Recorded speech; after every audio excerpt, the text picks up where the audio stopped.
All right, seems like we are live. Hey guys, welcome to another live stream. Let me, yeah, live chat. Cool. Okay, YouTube again changed their layout, did they? Three videos. They keep changing this. Okay, what about full screen? Oh, four videos. But if I minimize this, it's three videos.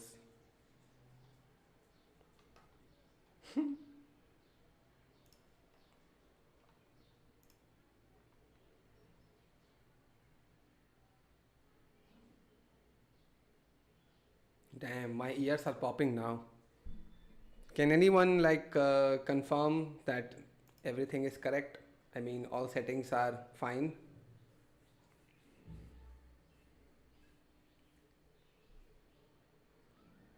ये देख लो proof.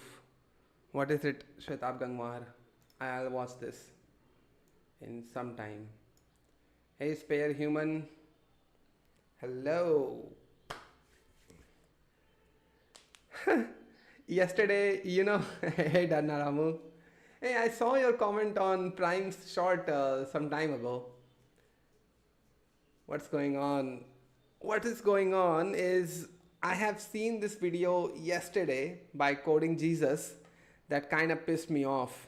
So I was thinking to respond to him. Hey Curious Abhi, welcome back. Oh. Do you know that yesterday I saw this thing, 4 BHK, like bungalows and all. Yesterday I was like, this is my guilty pleasure these days. I like to look at expensive houses that I know I'll never be able to own. And now YouTube is like, oh, this guy likes property. So let's show him some houses.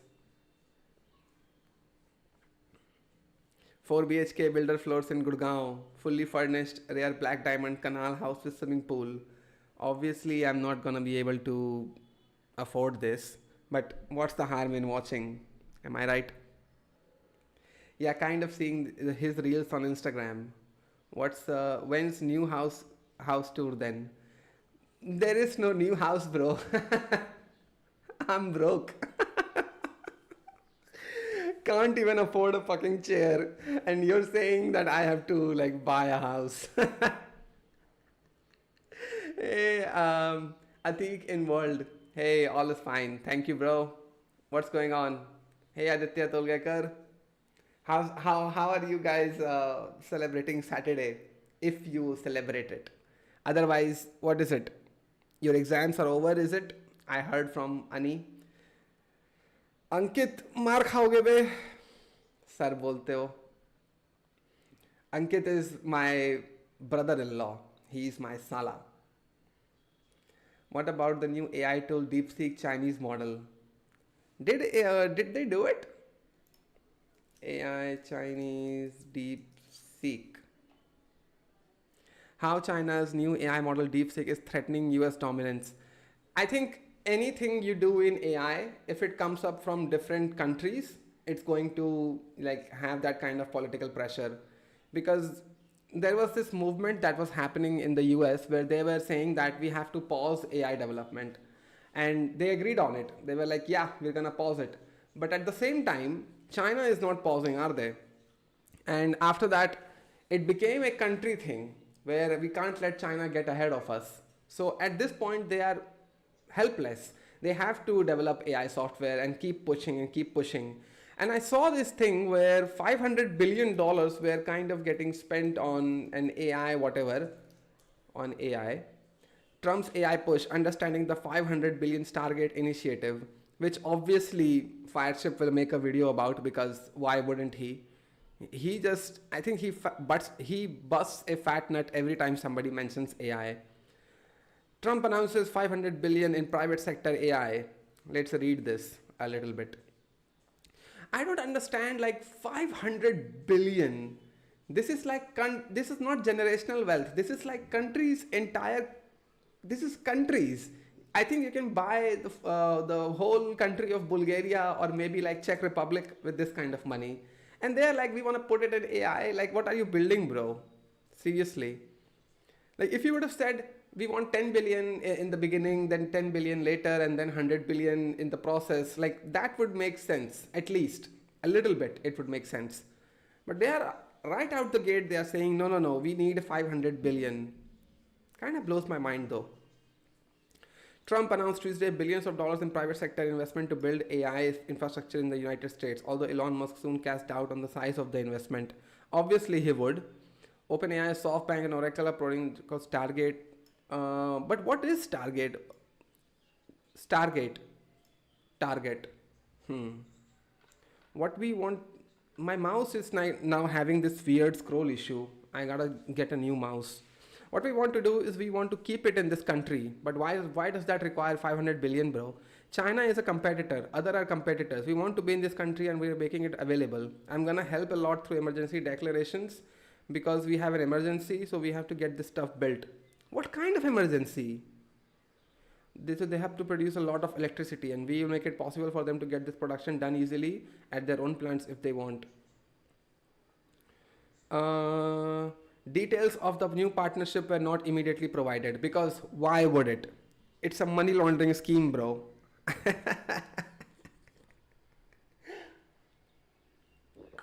The USA's military budget is 850 billion a year, and now they are putting 500 billion. What kind of software will they build? In the briefing, 10 data centers for the project were already in construction in Texas, more were planned. CBS, that Stargate would start with the data center project in Texas, eventually expand into other states, holds incredible promise for all of us. What promise, bro? Over 100,000 American jobs almost immediately. Okay, that's all right. I know it will because somebody has to build something. Important project of this era. It's all promises. We will see diseases get cured at an unprecedented rate. So the pharmaceutical industry is cooked. Will we see Namita Thapar applying for a job in the IT sector? We will begin deploying 100 billion immediately. They don't actually have the money. SoftBank has well under 10 billion secured. I have that on good authority. Sure, wrong. As you surely know. Grok, foreign companies. But in your new role, I hope you'll mostly put America first. No doubt about it. The president said it's a 500 billion joint venture. Why does Elon Musk criticize the president after he talks about it? The only reason you're getting criticized is because you're not clear in what you want to do. That's why you are getting criticized. I don't see why people raising questions is seen as criticism. This is a cultural thing I don't understand. Like, we have the right to ask questions at least. We deserve the right to know. You are investing 500 billion. I assume most of it would be taxpayer money. So at least you owe an answer to the people. What are you doing with that money? But no, oh, it's a hate, it's criticism, blah, blah, blah. Utable Music. I said, what's your laptop name? It's actually Asus ROG Strix G17. ROG Strix G17. This one. It's a 2023 model, but I actually got a 2022 model. So yeah, it's 2023. It has 32 gigs RAM, RTX 3080, 16 gigabytes graphics card, video memory. After that, 1 terabyte hard drive, 1080p display, 300 hertz and 60 hertz variable. That's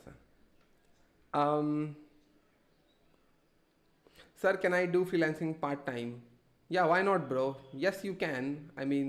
Obviously you can. Hi, we are all broke here. Of course we are, Vishal. I don't know how you are watching this live stream. I think you're watching this in your hostel or your PG and there is nobody around you because you made it clear that you have no friends. Hey, Code Edits, welcome back. They are making their own nuclear power plant. But why though? Like, why? I think multiple companies are getting this money to create data centers and AI server in USA. Okay, so how does that change anything? What is it? 100k job to build AI, then AI gets built and AI automates and removes 100k jobs. Nah, not gonna happen. No matter how much BS AI has in coding and other things, but it's helping a lot in medicine. Real doctors are saying so. Yeah, it is because medical sector has had AI for a long time now. Before chat gpt there were models that were getting used in chemistry industry and pharmaceutical industry to create like molecules and simulations and stuff, so they can so they can come up with new medicines for diseases or whatever. But ultimately pharmaceutical industry is a profit industry, bro. Let's go. Yeah. Hey Shubh, welcome back. Suggest me straight the best laptop for video editing and gaming around 1 lakh. Video editing 1 lakh. See, bro, my laptop that I have, it costed me about 2,42,000. So, given I was in the market in 2022, and I just said to the guy, just show me the best, like show me the highest model that you have, and I just bought it for 1 lakh. You might get a laptop that has like what 3050 graphics card, 16 gigabytes RAM, 512 gigabytes hard drive, and all. Ultimately, the main thing that you have to focus on is the processor. If the laptop has 8 gigabytes of RAM, ignore it. You can always add more RAM. But the processor and the motherboard and the graphics card is something that you should be prioritizing. By the way, I'm also live. It's okay to view your stream in my stream, right? Yeah, sure, 100%. Please strike Madina. No, why would I, bro? Come on. They are very helpful for DNA analysis. Yeah, exactly. That was non-canon. Hi, bhaiya. Yesterday was my JEE exam. It went it was very, very tough. Of course it would be. Um,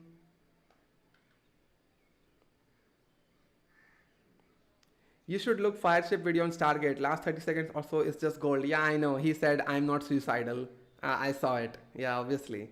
Trump and his wife both launched their meme coin. They are going to make the greatest pump and dump scheme ever. They have $1 billion, bro. They are already billionaires. I don't see the benefit in this.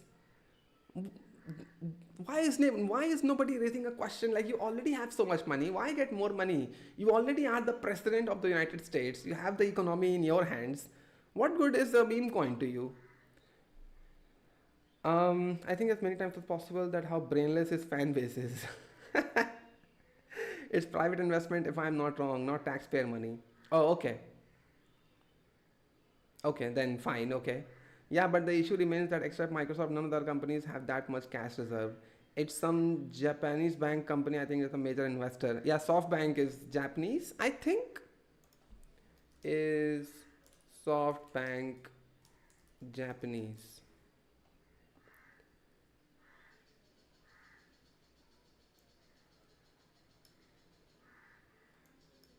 Mm-mm-mm-mm. Oh, SoftBank is Japanese. Yeah, so that's what, yeah. You're asking a businessman, why are you making more money, Elmao? But you're not a businessman anymore. You're a politician. You're a president.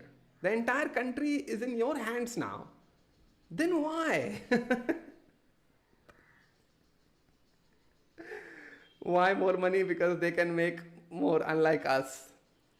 Like really, greed really has no end. When you get greedy and you're like, I want money, I want money, I want money, there is no end. But let's watch this video by Coding Jesus. This guy yesterday made another gatekeeping video, and I'm just gonna say it. I pre-watched it, so whatever I'm gonna say, I have already watched this last night. I lost my mind over this. My mind completely went into the spiral of Don the developer, like how he made a gatekeeping video, and I responded to it. Now I'm gonna respond to this one. So let's watch this. It's Masayoshi-san. Is Swiss bank from Switzerland? Yeah, of course, Vishal. Chemical is not chemistry, bro. I done BTech in chemical, and my god, everyone whenever they ask me, just chemistry. Another cow in the cattle never hurts, right? Could be, could be. Benediction Ash 03.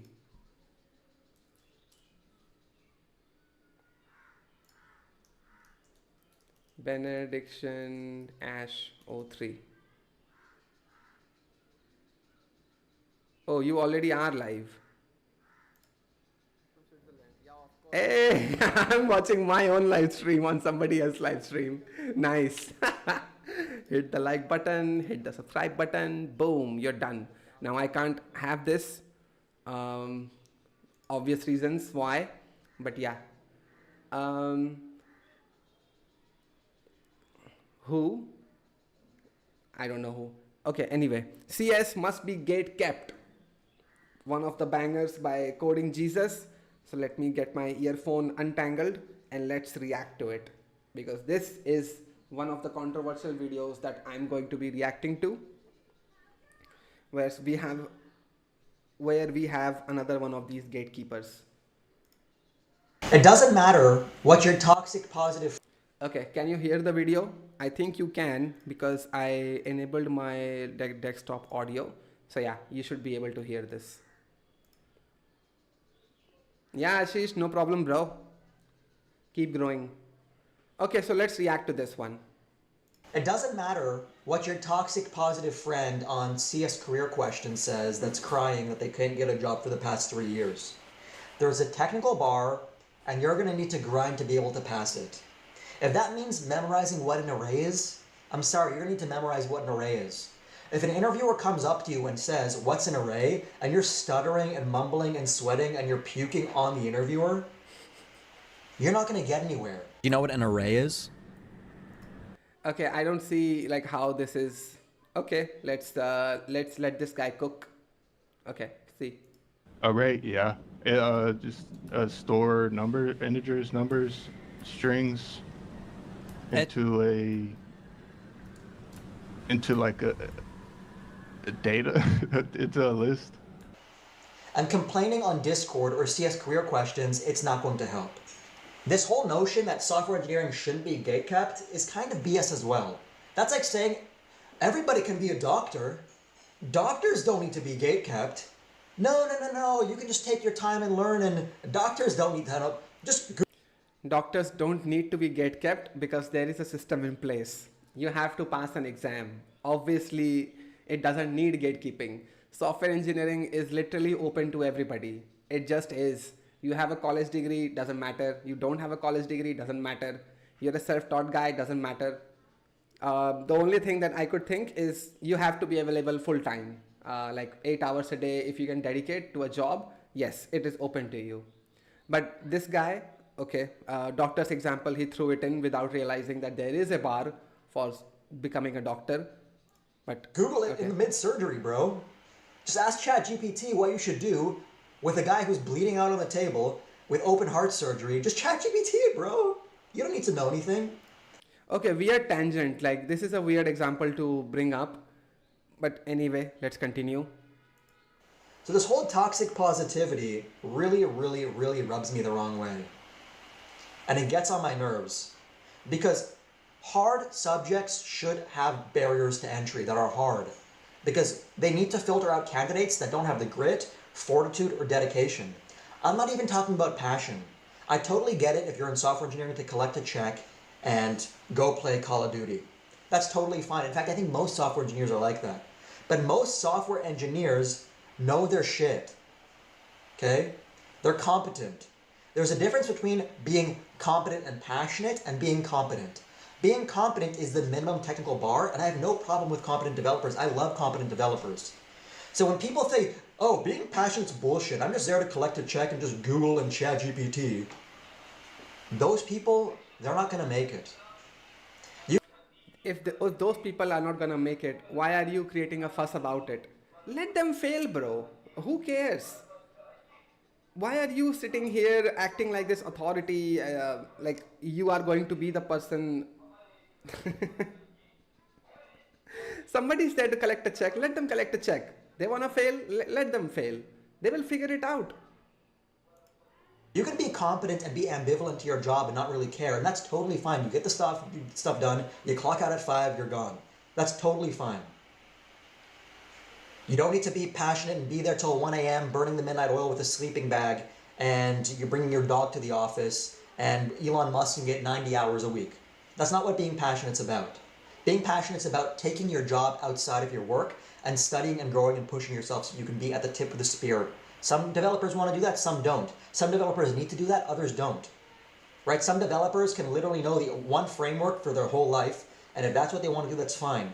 But this whole idea that you don't need to know anything and you can just Google everything and don't worry, bro, you've been unemployed for 3 years, keep going, this level of toxic positivity, it's total crap in my opinion. Why is it scrap? If somebody is not able to land a job, the only logical thing we can tell them is to keep trying. They want to be in tech. What's wrong with that? I have so many people that tell me that I have been applying for 6 months or whatever. I tell them the same thing. Why is that toxic? But anyway. Because the guy that's telling you to keep going, he's not paying your bills.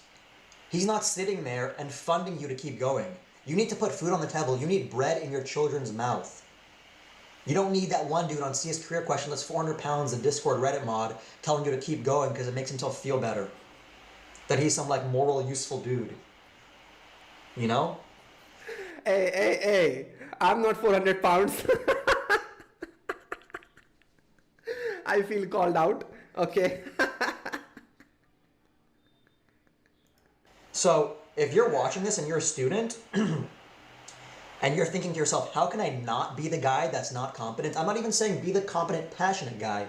I'm just saying, how do I make sure that I'm the competent guy and not the non-competent guy? Delete ChatGPT. Watch these videos to know what sort of questions you may or may not be asked in an interview. Don't cheat.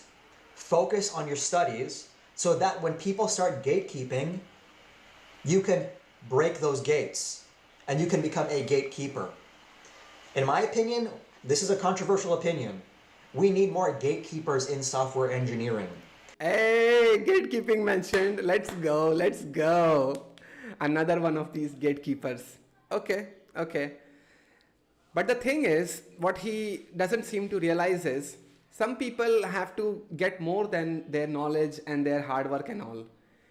Some people need practice. Some people, they want to go to interviews and they will fail in their first interviews most likely because it's the first time that they are facing those kind of stakes in their life. Like the one yes or no from the recruiter can change their life, and this is the first time that they are experiencing it. And there are people that I know that still after 20 interviews they get nervous in interviews.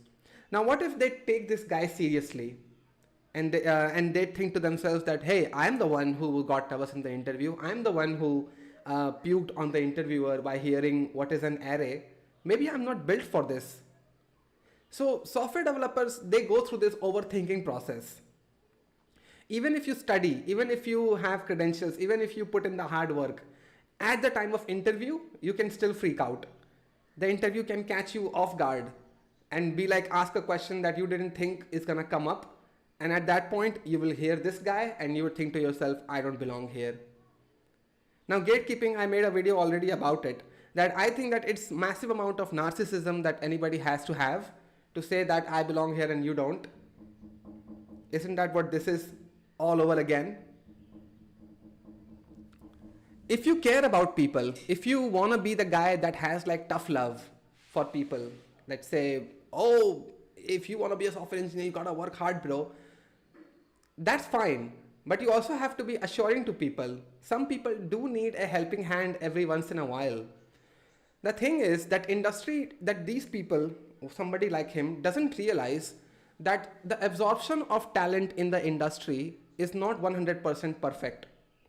You can work, you can become the best, and you can like have all the credentials that you want as a self-taught or as a full-time programmer. Degree holder, I'm sorry. So this will give you the belief that I did the things, now the industry should be able to absorb my talent effectively. But that's not true. The recruiting process is broken. The hiring process is broken. The interview, like entire infrastructure around hiring people is broken. So you may find yourself not be able to crack it still. At that point, you self-doubt. At that point, you think, I'm not cut out for this. You hear one of these opinions and you convince yourself, I'm not cut out for this. This is why we tell people you have to try. Failing is all right. You don't associate your failures with your self-worth. Maybe you're not the best guy. Maybe you're like an okay-ish type of guy who knows how to Google and who knows how to dig up information. I say it's still all right. But the industry, how it has changed, into having these huge expectations from freshers is where I think the recruiting process has taken an L, a massive fat L. Because no matter what course you buy, no matter how many mock interviews you attend, no matter how many confidence coaching classes you take, nobody can emulate the stress and the anxiety that you feel in an interview. No, nothing can emulate that.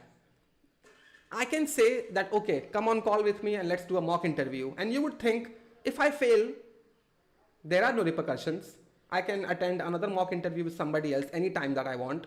But for interview, you submit your resume, you go through all this process, so that thing, it starts building up in you. And you think, please don't fail, please don't fail. I'm so nervous in an interview. And what if that anxiety does take you over and you fail in that interview? This is why we say it's all right to fail. You should fail. Maybe it's a good learning curve for you in the next interview. Maybe you can learn from your own mistakes. And if you are not able to land a job in, let's say, 6 months, try another 3 months. Use the experience, use the mess ups that you did in the 6 months and use it to your advantage. No one cares how many interviews you have failed. This is one of the harshest realities I have seen. You can fail 20 interviews and don't mention that in the upcoming interview, and nobody's going to be able to find that information out if you don't reveal it yourself. I say don't reveal that information to an interviewer, because then that interviewer will think that, okay, this guy has failed so many, why should I hire him? Maybe there is something inherently wrong with this guy. This is why we say you should keep trying. That maybe this will click in your head, that the mistakes that I have been doing in my past interviews, maybe learn from that and then not do it in the next one. And even if you don't make a mistake, there is still no guarantee that you will get hired. Another one of these fallacies, that if you are the most professional guy, if you are the most experienced guy, if you are the most qualified guy, then you're gonna get selected in the industry. No, not gonna happen. 100% of the time, no. Because the industry's absorption policy or the absorption mechanism is not perfect. I have seen absolute doofuses getting hired. I have seen qualified people getting rejected because they just put a clause that I'm gonna need this much salary, and the company's like, we don't have the budget for it. And even then, high paying jobs that should be qualified, I have seen doofuses getting hired and the actually qualified people getting rejected. So what does that tell us? He's only focusing on one side of the equation, which is your side of preparation. And the thing is, we want to maximize it. We do want it to. I do need you to study DSA, do projects, and do all the things. Work on your confidence, work on your soft skills, and blah, blah, blah. But that is not guaranteeing anything. Most likely you would get hired. I would say that. 70%, 60% of the time the industry will recognize your talent, recognize you, and it will absorb you. But there is a 10, 20, 30, 40% of the chance that you won't. At that point, your confidence will take a hit.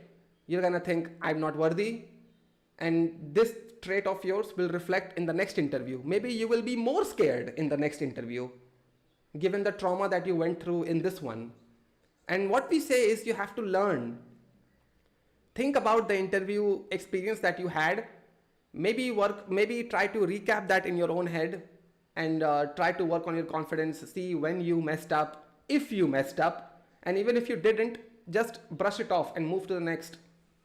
This is what I did. I faced so many rejections in my initial days. Did I give up? No, I kept trying. What about failing 40, 50 interviews? Still keep going, bro. What have you messed up in the last 40, 50 interviews? Ask yourself. Was it some question that threw you off? Was it some kind of condition that the company put in front of you that you said, nah, I can't do this? Did you freak out? Did you mess up with your English or Hindi, whatever it is?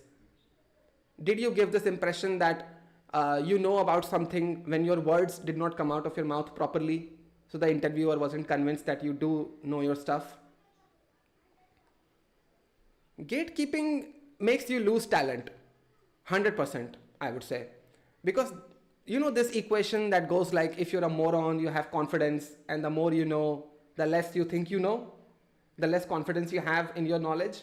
And the absolute idiots, they speak with full confidence because they think that there is nothing to know more. That does happen in the interview. In software engineers, primarily we are introverts. We think Not we think, we are scared of people. We are scared of communication. That's why maybe we choose software development, because in our heads we think like, I'm gonna just be in a little corner and I'm gonna keep doing my work and I'll go home. But going through the interview process is something everybody has to go through. So therefore you need to work on your soft skills. You do need to work on your confidence and blah, blah, blah. Things like that. And if you say, if you mess up in interviews, therefore you're not gonna make it, this thing will hurt people. Dunning-Kruger effect. I don't like the Dunning-Kruger effect argument getting thrown everywhere, bro. But sure, it's applicable here. It is applicable.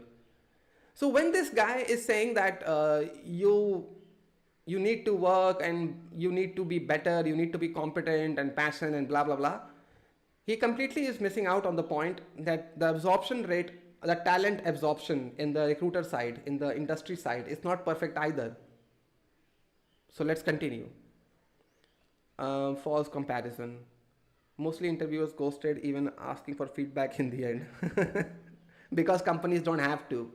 They are not legally binded to give you feedback. If they are nice, they will. Otherwise, just, forget it.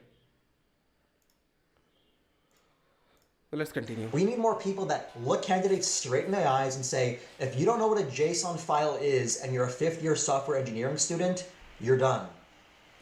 You're done. Okay, do you know what a JSON file is? You are done. Wrong sentiment. You're not done. Learn it, bro. If you do not know what a JSON file is, first of all, I know what JSON is. I know what a file is. What the fuck is a JSON file? Let me Google that up. What is JSON file? A JSON file is a text-based file that stores and exchanges data using JavaScript. Okay, JSON. Oh, so JSON in a file is JSON file. See, I learned. Now I know what that is. No, you're done. Should I take this guy seriously and quit the tech sector tomorrow? If you don't know something, which should be very fundamental, let's say you don't know what a variable is. Fine, you don't know what a variable is, but at least you should have the competency to Google it up, to look it up, to learn on the fly. Obviously, freshers are not, haven't got the experience to work in the industry just yet. So it is a massive chance that some basics that we know in the industry, they haven't even heard of. But can I trust you that you will Google it and you will know what that is and you will be able to work with it? That's what we need. But no. You're done. You're done, bro. It's all over for you. Just quit and leave the entire sector to me, because I am so perfect and I know what a JSON file is. Therefore, obviously, I get to be here and you don't. I saw this video yesterday and I was angry. Instantly, I was angry at this guy. Not personally, but on his opinions. I'm sure 113k subscribers, I'm sure this guy will beat my ass in a coding competition. So what does that mean? It's not a rat race, bro. It's not a rat race. Rather than telling people you're done, we should be helpful towards them. But anyway, still got ghosted or got message. Sorry, we found a more nerdy guy which we hired, but we still hold your info for promotional purposes. Standard practice in the industry, I get it. Damn. Oh. Josh knows. We literally went over this last semester.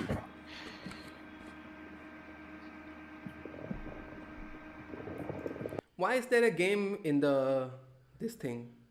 Is this for our attention span? It's okay if you don't know. That's fine. Yeah. In general, if you're like in your 5th year and you're unsure what a JSON file is, essentially you're cooked. I don't know what's been going on, but if you're relying on your professor to teach you what a JSON file is in your 4th year of school, you're cooked. I knew what a JSON file was in grade 7. Very good, very good. You knew what a JSON file is. Oh my god. We should do this. For people with TikTok attention span. Maybe. I asked for feedback after an interview. The interviewer said, if you go look for a girl for marriage, you don't ask how did I do in first meeting. What? If you go look for a girl for marriage, you don't ask how did I do in first meeting. Wow, okay. In my elementary school Excel programming or business analytics class. Okay, it wasn't grade 7, it was like grade 9, high school, but you guys get the point. I had an obese teacher named Miss Rosen. She barely knew how to turn on the computer, but she taught us Excel. And she taught us what a CSV file was. So, if you're an Amazon software engineering intern and you don't know what a CSV file is, that's a wake-up call. What sort of Okay, I just want to make this clear. Telling somebody to be good, telling somebody to be better, it's fine. But you don't get to make these kind of statements. You're cooked, you're done, just quit. You just don't. That's narcissism at play here. Realize it, coding Jesus. I hope you realize it. what sort of data did you work with? JSON, XML, CSV? I believe it was I have worked with all three. Therefore, all you guys in the live stream, you should quit. Bullshit. CSV. Yeah. What But does CSV stand for? Do you know? No. Okay, how does a CSV file look?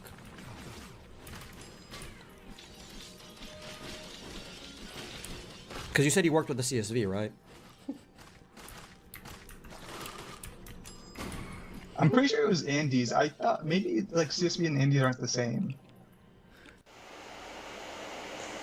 That's a get up and start grinding, because not just grinding lead code, grinding actual software engineering experience, because this whole toxic positivity where you can just coast and get a job because having a degree is enough, that doesn't work nowadays. Having a degree is not enough, and I don't think it will ever be enough starting 2020. The days my dad went to school, and my dad's a software engineer, the days he went to school, I asked him, Dad, what was the interview process like? He said they took anybody with a pulse. He said Lie. Absolute lie. But let's continue. they took anybody that walked past the building that the office was located in. He literally walked past the building, they'd rip you from the street, and they'd throw a keyboard at your face, and they'd say, start coding. That's not how it works nowadays. That's a lie. Complete lie. Because why are we pretending that there were no rejections back in the day? I got my software development job in 2017. Did I not go through rejections? In 2017, when I did land a job, did I not meet senior engineers who were like 30, 40, 50 years old? Am I really going to pretend that they just walked past the building and they got a job? Come on, man. Like, the brain gymnastics that you have to go through. Because obviously, I don't want to say anything bad about his father, but I do think that there is a bias. It's called survivorship bias. Maybe his dad did learn for the job, whatever, let's say developer job. His dad was a software developer. But he knew something. So maybe there's this bias in his head that something happened so many years ago. Therefore, it must have been easy in my time. I'm never going to pretend that 2017, which is like what, 8 years now? 2025, 2017, 8 years. 8 years ago, like this YouTube thing was not viral. Tech industry was mostly had a barrier. You had to have a college degree and all. Self-taught developers still existed, but it was industry, like people were saying that the market is down, jobs are not there and all. I got mine. Wasn't easy. It wasn't like I just showed up and I was like, I know PHP, and they were like, yeah, you're hired. They didn't ask anything.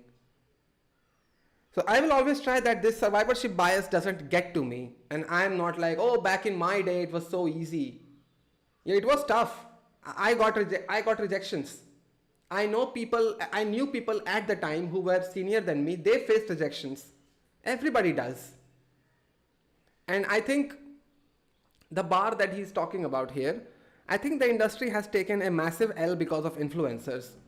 I cannot believe that any issue that we talk about, it again goes back to the influencers, and I'm again mad at them. The latest thing that has happened since 2020 was this COVID lockdown, and the college degree requirement was dropped by MNCs and all. This kind of sent a message that anybody can become a software developer. YouTubers saw it, they started selling courses. They saw a business opportunity here. Now, all the CEOs, from the very high ups to the very bottom of the employee chain, they knew that there are courses now on YouTube. Therefore, the bar went up. But there is this one thing that you cannot emulate. You cannot emulate industry experience. And that is something that has gotten lost in the translation. I can sell you a course. I can give you some knowledge, but I cannot emulate the experience for you that you will have in an interview. I cannot emulate the industry experience for you in a course. No matter how many videos I create, no matter what is it that I do in front of a camera, I cannot emulate that. Nobody can. Absolutely nobody can. But given the marketing, given the spread of courses that happened from 2020, 2021 and 2022, it sent a message throughout the software development community that the bar is now up. As a junior, you should be able to know React. Yeah, you know React. You can know React. You can watch 15 videos and you can know React. But yeah, can you emulate industry level code React? In React, I mean, can you emulate that? No, you can't. Students back in the day and students nowadays, they are on the same level that they were when they were trying to get a job, is zero knowledge. I knew PHP, core PHP back in the day when I was trying to get my job, but I knew nothing about the industry. I knew nothing about production code, how to maintain servers, what are the problems that customers face, how to solve them, nothing, absolute nothing. But the one thing that the industry is not nowadays is willing to take a chance, because how the bar has went up. Everybody is expected to create a project in their college that is like revolutionary technology and all. They are not taking bets on students, the new freshers that are entering the market. That's where the problem is. Why are they not taking a chance? Because, well, you have courses on YouTube. You can just go and take anyone's course and you should be up and running in no time. And this thing has gotten lost in the translation, that this emulation thing, it cannot be done through a YouTube course, through whatever. That is something I do agree on, that the new problems the new students are facing now. So the thing that he is saying, I think he's unaware of what has happened really. That's not how it works. Well, having a degree and knowing Fizz, Buzz, and Coco's bananas is not going to get you anywhere. Somebody has to say it, because there's all these toxic positivity channels and threads and whatever. Keep going, keep going. Sometimes you just gotta know when to pack it up. No. I don't agree with this. Hey Sid, hi, I'm a BCA student from Tier 3 college. Why did you mention Tier 3 college in your introduction, bro? Like, what difference does that make? Dishwasher to a rich husband, ideal life. 2017 is 8 years. Yes, it is. Now that makes sense. He looks programmed. Of course he does. His narcissism has got into his head. Completely.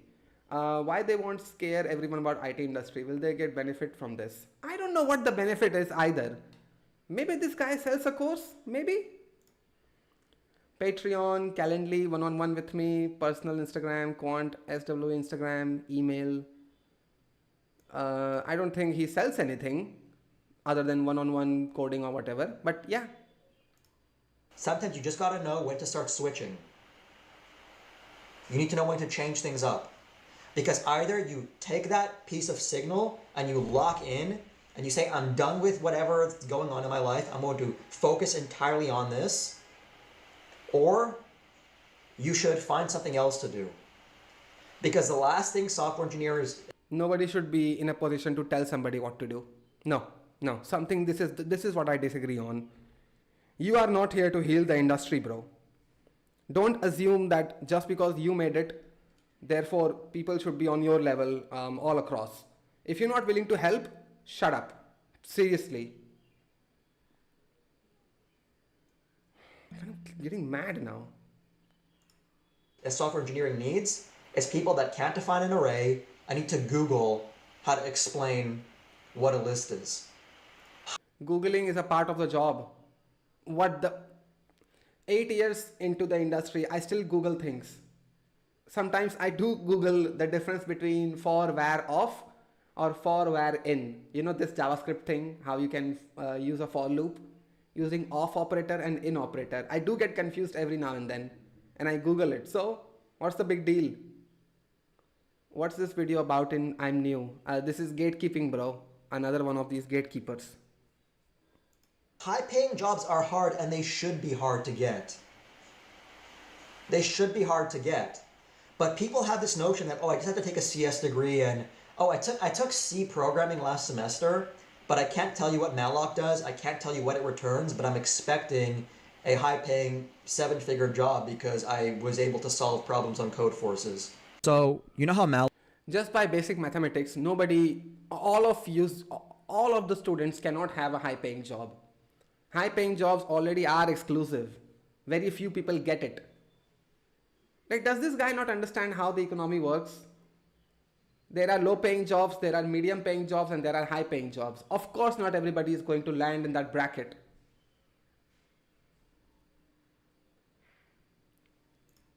you specify essentially the sizes of memory you want to allocate. That's one of the parameters, I believe. I don't see why this guy interviewing, this guy did, he keeps bringing that up.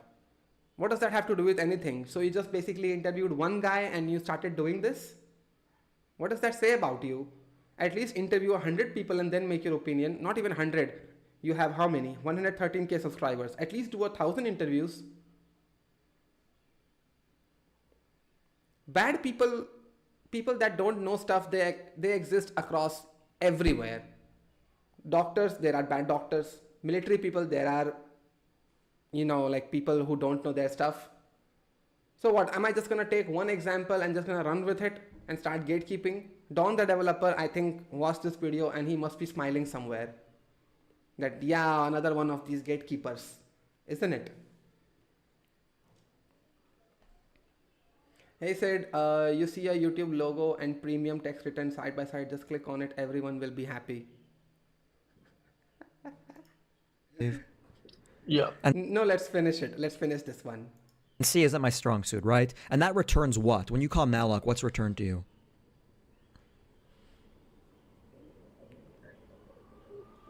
Oh, why is he not looking at the camera? I don't get it. Maybe he is watching his chat and he's talking to them. One-on-one is also kind of course. No, it's not a course. It's a one-time event. I don't agree. If someone already have capabilities of making production-ready projects, then why to join a company? Just start your own. Exactly. But they're not going to understand this. Well, it will return a -1 if there's an error. So there's that if it's not successful. Pretty sure, doesn't malloc just return 0 if it's successful? What does malloc do? Let's start there. Well, it allocates memory. Okay, so why would it return a number? Well, generally, it returns like if there's an error in C, you generally return a -1. So let's say there's no error. Let's say malloc succeeds. What do you get back in return? Okay. Well, I guess you would say a Boolean then. It doesn't work that way. Oh, It does. I have had my share of bad interviews. I've had people who completely freaked out. I've had people who completely freaked out in front of me in an interview. Not gonna gatekeep you, bro. Sorry. I'm not gonna gatekeep software engineering. Sorry. I'll be more like, try next time, go back and study more, try again. Positivity. Toxic positivity. Bullshit. Oh, like I watched this video about A2 motivation. He went to Shark Tank. This 20 million subscriber channel, this YouTuber went to Shark Tank and got his ass spanked by the investors. I loved this video, loved it. Just give me 1 rupee, bro. I'll give you some equity in the name of your peaceful offering. Scroll up. There is nothing to scroll, bro. I loved it. Piyush Bansal in this investor pitch, I loved his attitude. I think this is what the ego of YouTubers is. He went last year. Yeah, I know. I can see 1 year ago. I know. And Flying Beast also went to Shark Tank. This was yesterday, 17 hours ago. After I watched this video, then the A2 motivation came up in my recommendations. That's when I watched it. Loved it. Loved it. Give Jonathan Blow a watch. Jonathan Blow is, yeah, play the video. You won't understand Bugzog. I don't think I can play this because the entire video is in Hindi. Jonathan Blow. What do I watch on Jonathan Blow, bro? How to make indie games. Interview with Jonathan Blow. Programming language Jai and upcoming games. Fixing the games industry with Jonathan Blow. Gaming industry is cooked anyway, bro. Gaming industry has no hope. A2. Yeah, it's called A2 Motivation. 20 million subscribers. Completely got his ass spanked on Shark Tank. Copyright will also be there. Oh yeah. That too. Yeah, I can show the thumbnail but not the video. I mean, I can show you the video. It's not gonna get copyright striked immediately, but later it will be. Then I have to trim that part out.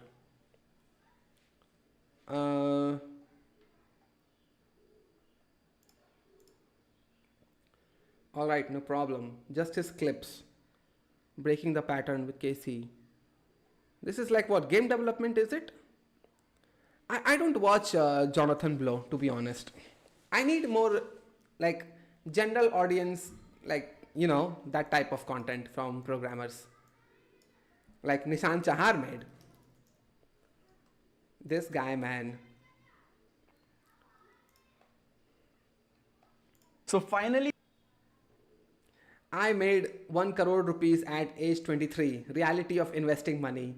This is something that I laughed at when I saw this thumbnail because he has 474k subscribers and he knows that his audience is mostly students. It's mostly people who want jobs and he's already telling them to invest.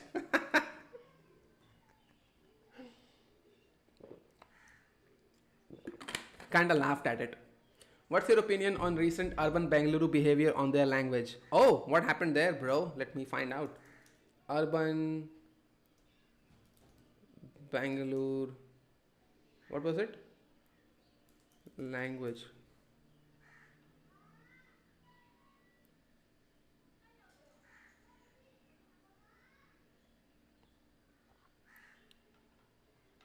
Can you send me a link?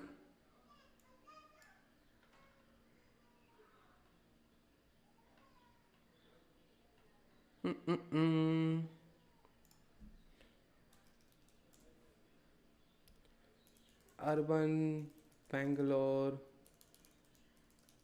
controversy. Urban company. Oh, something happened. Bengaluru man criticizes urban company for dark subscription tactics. App designer responds. Is this the one? No, Nishan Chahar, please. No, I'm not gonna watch. I know you you will start bleeding from your ears. I don't wanna.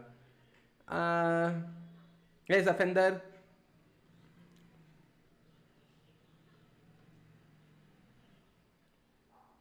This one. Hello, guys and gals, me Mudahar, and I personally think video gaming should have a little bit of a crash based on some of the stuff that I've read. Now, ladies and gentlemen, there's been a lot of assumptions. GTA 6 might cost $100. Analysts think it's a bad idea. Now, you don't need to be a genius to remind people that charging up video games is not something the audience or the gaming public is necessarily excited about. But to give you an idea, I'm not really all that shocked. I was looking at this IGN poll, which is not like super duper shocking. Okay, it's not scientific material. I think out of like a few thousand or several thousand voters, at least 30% were like, yeah, sure, I'm willing to pay some more. With a few percent left going, we'll see on the trailer. But at the end of the day, all right, AAA. Hey, Super Saiyan God. Feels awkward saying it, but yeah. Gaming is in this kind of weird spot where I feel like most people are just buying cash shops for the most part. Like if you're a sports gamer and you buy like Madden every year, God forbid, NBA every year, God forbid. Nameless Monster, your proposal is good. I say just go ahead with it. And today is Saturday. No Maggie today. you're probably also buying a storefront where you put the game in, install it, patch it, whatever, and then on top of the $60 you already spent or $70, whatever, you might be enticed to buy some microtransactions. So it's always weird to me when I see just how much AAA gaming tries to nickel and dime its audience, to the point where I am physically disgusted sometimes. Where, like, you buy a game for 60, $70 and it's like, well, you want me to spend more on top of it for what? Like skins? But that's the world we live in, and it's kind of normalized. Now, to give you an idea, ladies and gentlemen, 100 USD to at least my Canadian currency is $143.75 as of right now. Now, to give you an idea, that's a lot of money. It will sell. GTA 6, they can price it at $150, $200. It will still sell. I know it will. It is one of the most hyped games in the modern age. Bangalore, people want other state guys to speak their language, otherwise they will punish. Ignore. One policeman didn't took action when a foreigner was only able to speak English and Spanish and robbed.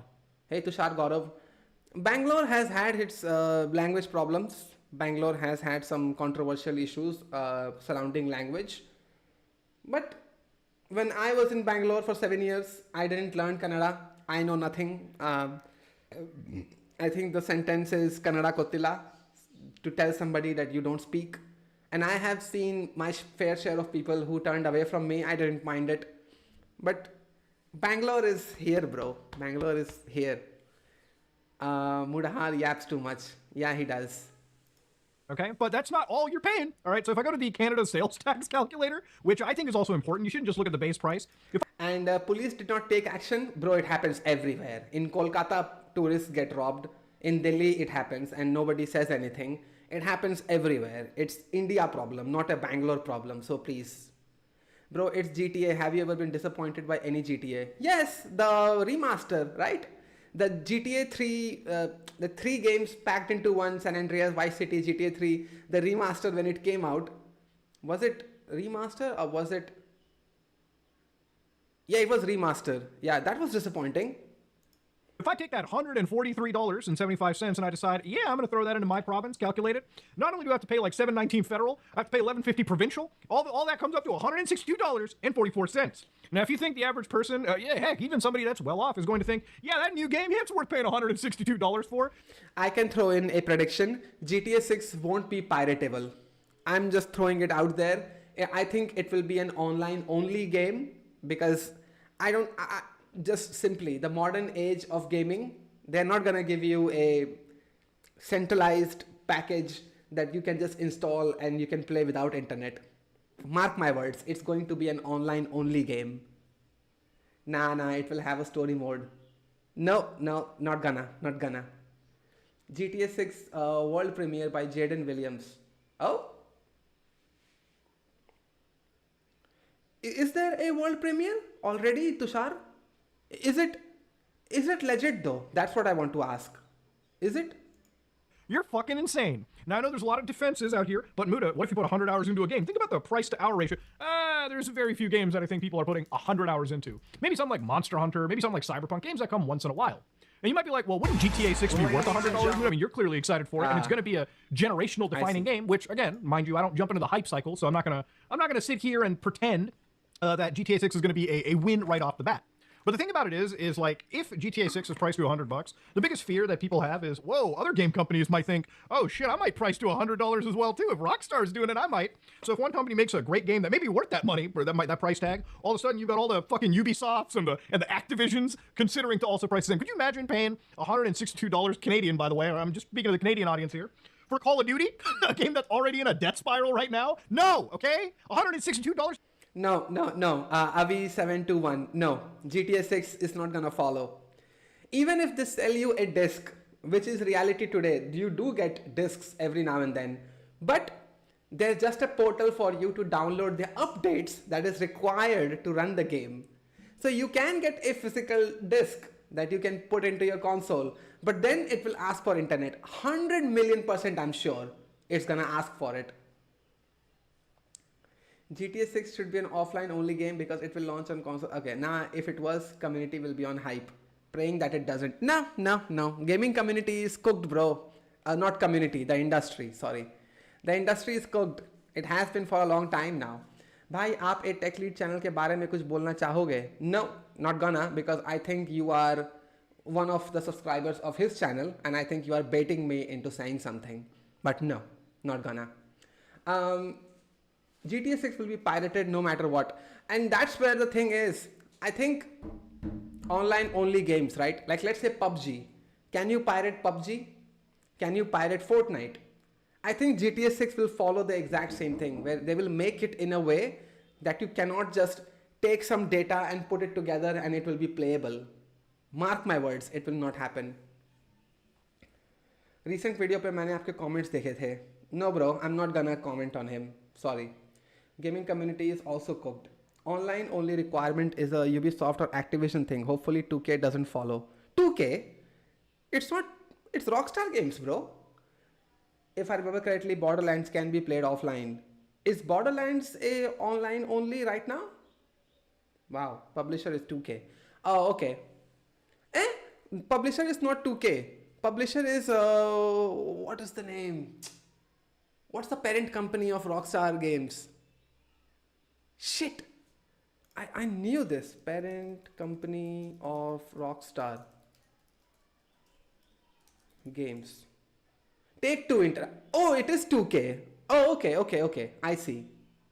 Take-Two Interactive. Okay.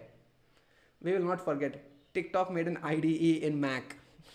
What difference is it making, bro? It's an IDE. Chill out. What are your views on Scalar? They are doing alright, I suppose. Are you fucking insane? Then you come home, you patch the game, you install it, you run it, and it's like, oh wait, hold on, you want to spend like $34 on the Black Cell bundle? Are you out of your mind? It's like you buy a game and then you realize, whoa, what? Say something about what should we learn in 2025. 2025 has nothing to do with what you should learn. Learn the technologies that have stood the test of time. There you go. If you want, you can use internet.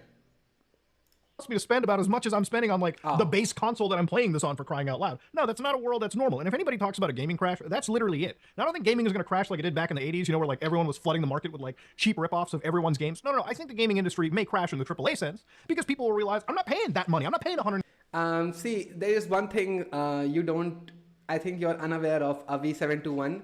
Capitalism wants to take advantage of somebody's insecurities. People are already very, very hyped for GTA 6 and they're gonna cash in on that. Optional multiplayer, not gonna happen. They are gonna be like, we can sell you anything and you will still pay for it, because 13-year-old kids who want to be YouTubers or streamers or whatever, they're gonna pay it. 100% they're gonna pay it. Moist Critical, he himself, like he's yelling at $100 price tag, he's going to pay it.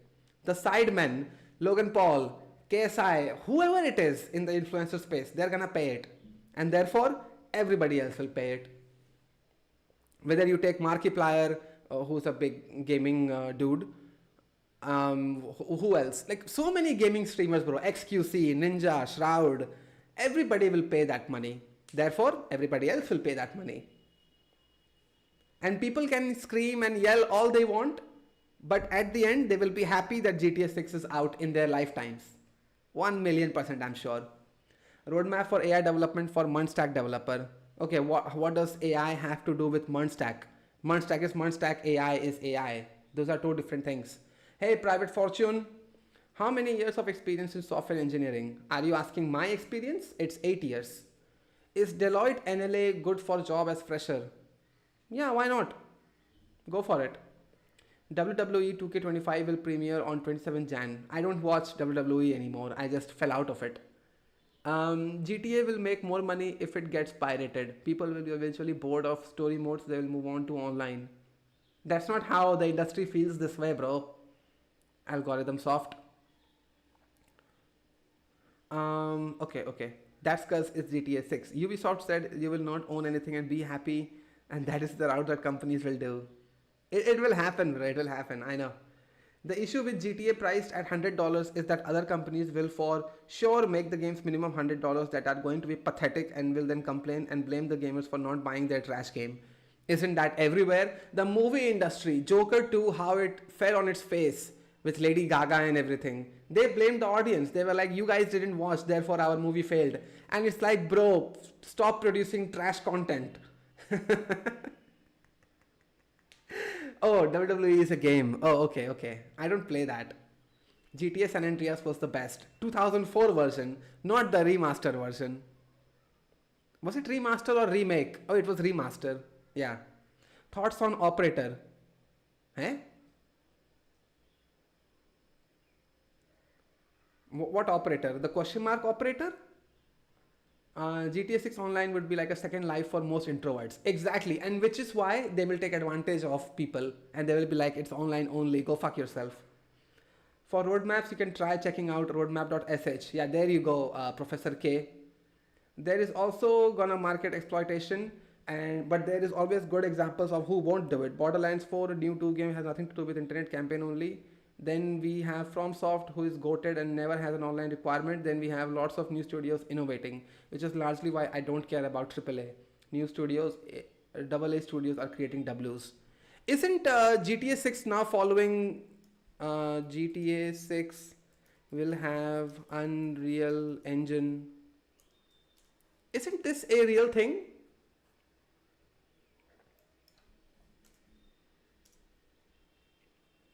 According to current information, GTA 6 is highly unlikely to use Unreal Engine. Instead, Rockstar Games will mostly stick to their proprietary engine called Rage. Huh? Now I am questioning it. Will GTA 6 use disappoint the impact of outdated C++?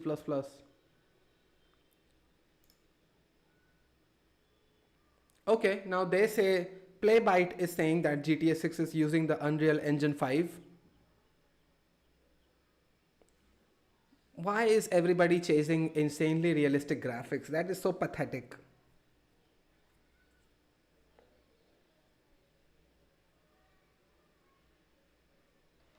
Do you know what I don't understand? They can just take GTA 5, create a new story, and they can just sell that as a new game.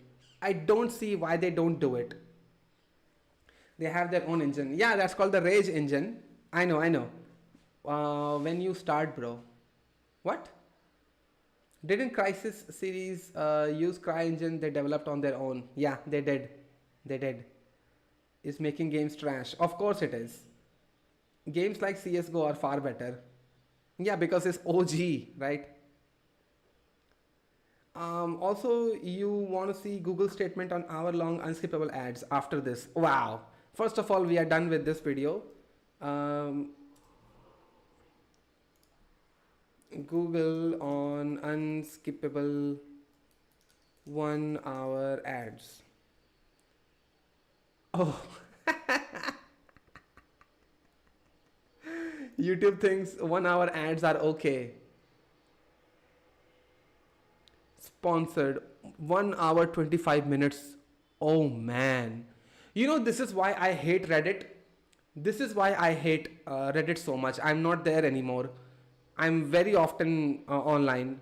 Very, like, you know, sometimes, but not on the same level as Instagram or Twitter or whatever. Anything you say that is like, oh, anything you say against anything, they archive it and votes cannot be cast. New comments cannot be posted. We want to see Sid the IT guy collab with big YouTubers before GTA 6. I think it is happening. Technical Suneja, bro, Professor K. I think it is happening. I hope it happens. This guy doesn't bail on me. But this guy, Technical Suneja, I'm going to collab with him. I'm going to be appearing on one of his podcasts. So this is happening, but it's just a question of when. Or if, both. It can fall apart. I'm not denying that. Professor K, please stop spamming. Bro, I am getting 1,000-second ads in AnyDesk software. Really? Reddit users are snowflakes who think they are smarter than others. That's why they take everything down.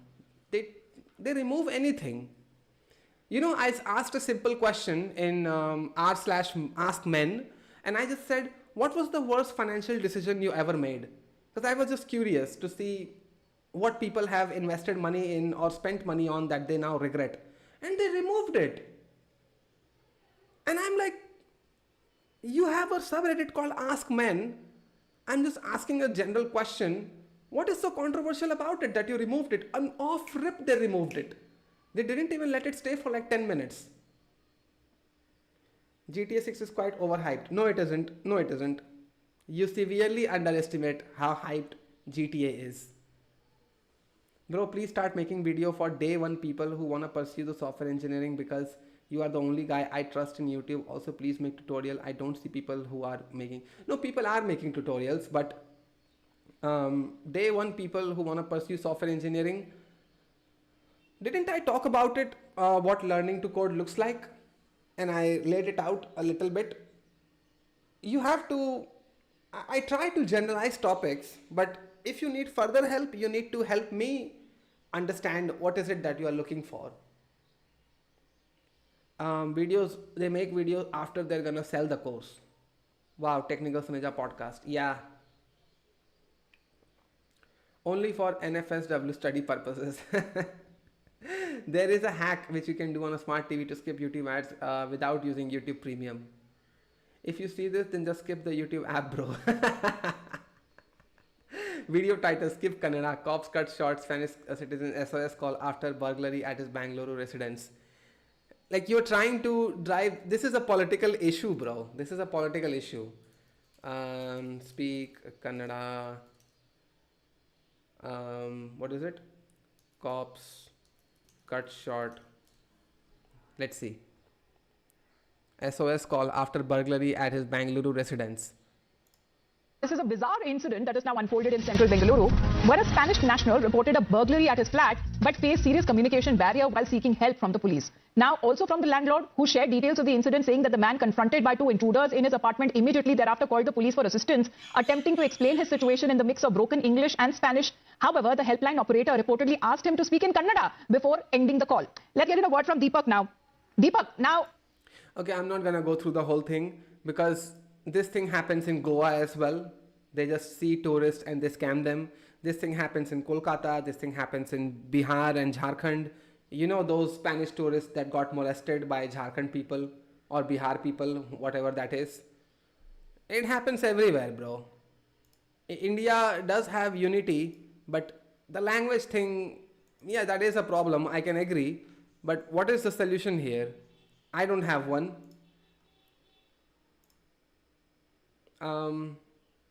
Reddit is bad, but it helps me for finding some Linux-based problems. But some people are trying to mocking your knowledge level. I know I don't know. That's the thing. That's why I'm here from you. Yeah, that is that is typical internet toxic behavior. What can you say? Yeah, I need to day one. What about day one? What about it?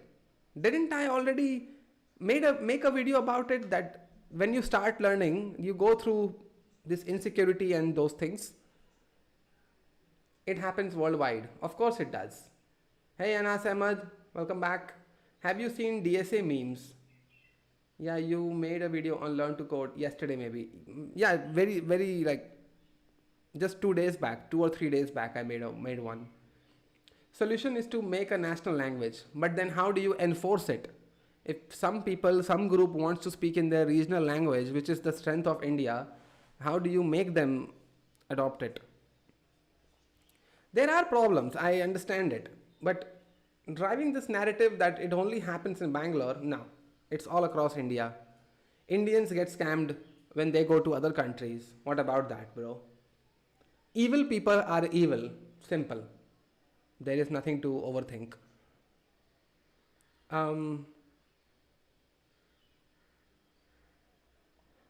Did you watch Dhruv Rathi? Do you watch Dhruv Rathi? These days, not so much, but what is he up to? Los Angeles wildfire. These people are burning America. Watch this before it gets banned. Unbreakable documentary. Nah, not really. I'm not watching Dhruv Rathi these days. I hate Linux tech tribalism. Please make tutorial, please. Tutorial on what? The environment. Tutorial on what, bro? You have to. You're not helping me understand. Bro, see Ravi Keval Ramani. Who's it? Ravi Keval Ramani.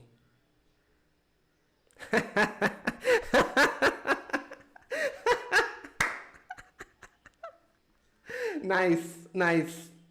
I'm gonna watch him, but not on camera.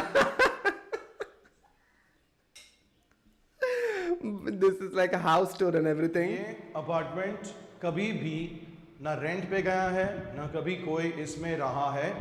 ये एक redevelopment building का brand new 850 square.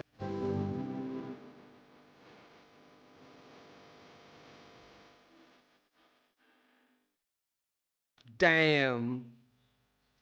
Damn. Floor lobby पे 2 high speed elevators है और हमारा से बाहर है नॉर्थ ईस्ट और जो सर्कल बना के सब करते हैं। Continuing with the tour, L shape का लिविंग और डाइनिंग रूम सेक्शन आता है। आपका किचन आया लेफ्ट हैंड साइड कॉर्नर पे, क्या है जिम है, and then there are 3-4 other amenities that you 9 से 9.5 फीट का इंटरनल हाइट होगा। स्लाइडिंग विंडोज इन्होंने दी है विच इज रफली about 6 feet. If I were to stand here and exactly here, then it would be 5.5 feet, I would say. AC का connection इधर उन्होंने दिया है। Switches पूरे घर में laid out है with the points given at काफी spacious है। दल्लो की ज़्यादा इज्जत है, like Ravi. Yeah, I mean, it's a job, right? It's a job. There's this phone number you can call for this house and know the price. Like, let's see what the price is. 4.6 crores. Price क्या है, selling price क्या है, asking price क्या है? It is 4 crore 60 lakh. What is 4.6 crores in USD?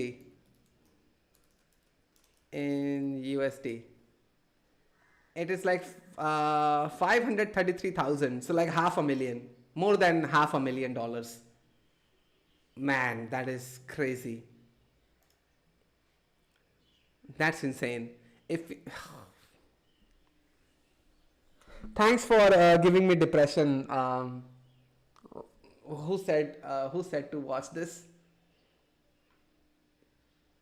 Zafender, thanks for giving me depression, bro. I was actually hoping that I would do this off camera and I would be pathetic in my own, like, in this room, which is rented. But yeah. Bro, if I am using a word, my chat is not showing up. What should I do? It is showing up now. Which word do you mean? Are you telling me to fuck off? No? I didn't say it only happens in Bangalore. I was just asking for opinion on this matter, nothing else. This is my opinion. It happens everywhere. Done. Cherry picked cases, yeah, people should be going to solve. They should be in an ideal scenario. But the real world is, yeah. I want to tell you about what? Just space it out, 7 Sins Gamer. I think you're Vivek. Just space it out. Maybe that's when it will, yeah. Tutorial on Monstack end-to-end or Shopify app dev would be interesting. Shopify app dev I can do. Monstack end-to-end, what is end-to-end, bro? Front end, back end, everything, right? Yeah, I can do that. I can do that. But I want to hear from the environment, what he has to say. बस 4.5 करोड़ में आपको मिलेगा 1 BHK. Bro is stuck in tutorial hell, but I think he wants to learn how to code. ChatGPT was down on the day before yesterday, and it happened when I needed most. Then I found Deep AI. Have you tried Deep AI? ChatGPT was down. I shared a Twitter post, and on my Discord I informed people. It was down for like couple hours. Yeah, Mumbai prices are like that. For 2 crores, you only get 1 BHK. Mumbai is super expensive, bro. Super expensive. Jump, bro, jump. Need to look from center for Vastu. Yeah, otherwise you would have bought it, right? मेरा पूरा खानदान इस पैसों से चल जाएगा. Same here, bro. Same here. Reddit.com technology CTO frustrated YouTube viewers. What is it? Frustrated YouTube viewers seek explanation for hour-long unskippable ads. Update statement.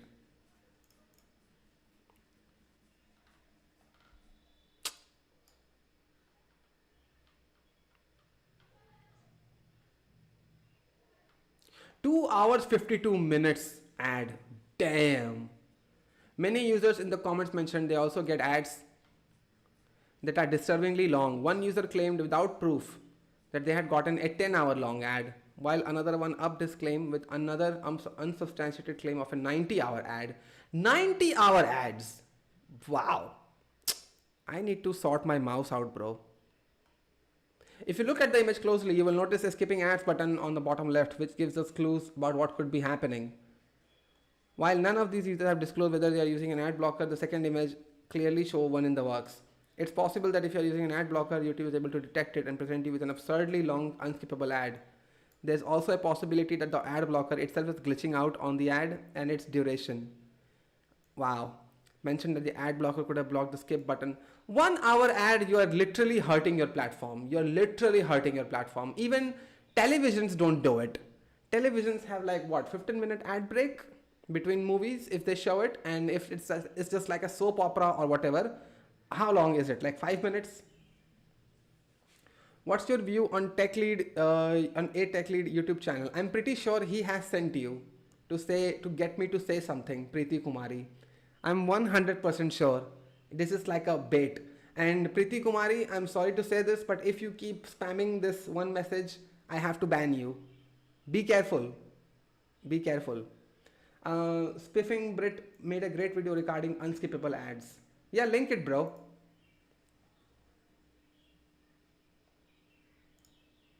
Okay, we went through this one. They are both same spammers. I know that they are. I know they are. They are trying to get me to say something so that they can create controversy or whatever. They are watching YouTube, and here we are watching YouTube on Brave. Hey, I want to run an idea with you guys. I need your opinion on this. I am planning for a diss track. And this video with Eminem, the reason that it is getting displayed to me is because I have been watching this a cappella rap that he has done in this video, and I'm trying to create a software developer version of it where I'll be dissing some people, but I will do it in rap, so I can take names, I can say it's a creative freedom I can take because it's art, and I want to do a diss track. A cappella diss track on YouTube devs or maybe just software engineering. Should I go ahead? Diss track on Harkirat and gang. Maybe they will get thrown in there, but I want to do it. Do you guys think it's a good idea?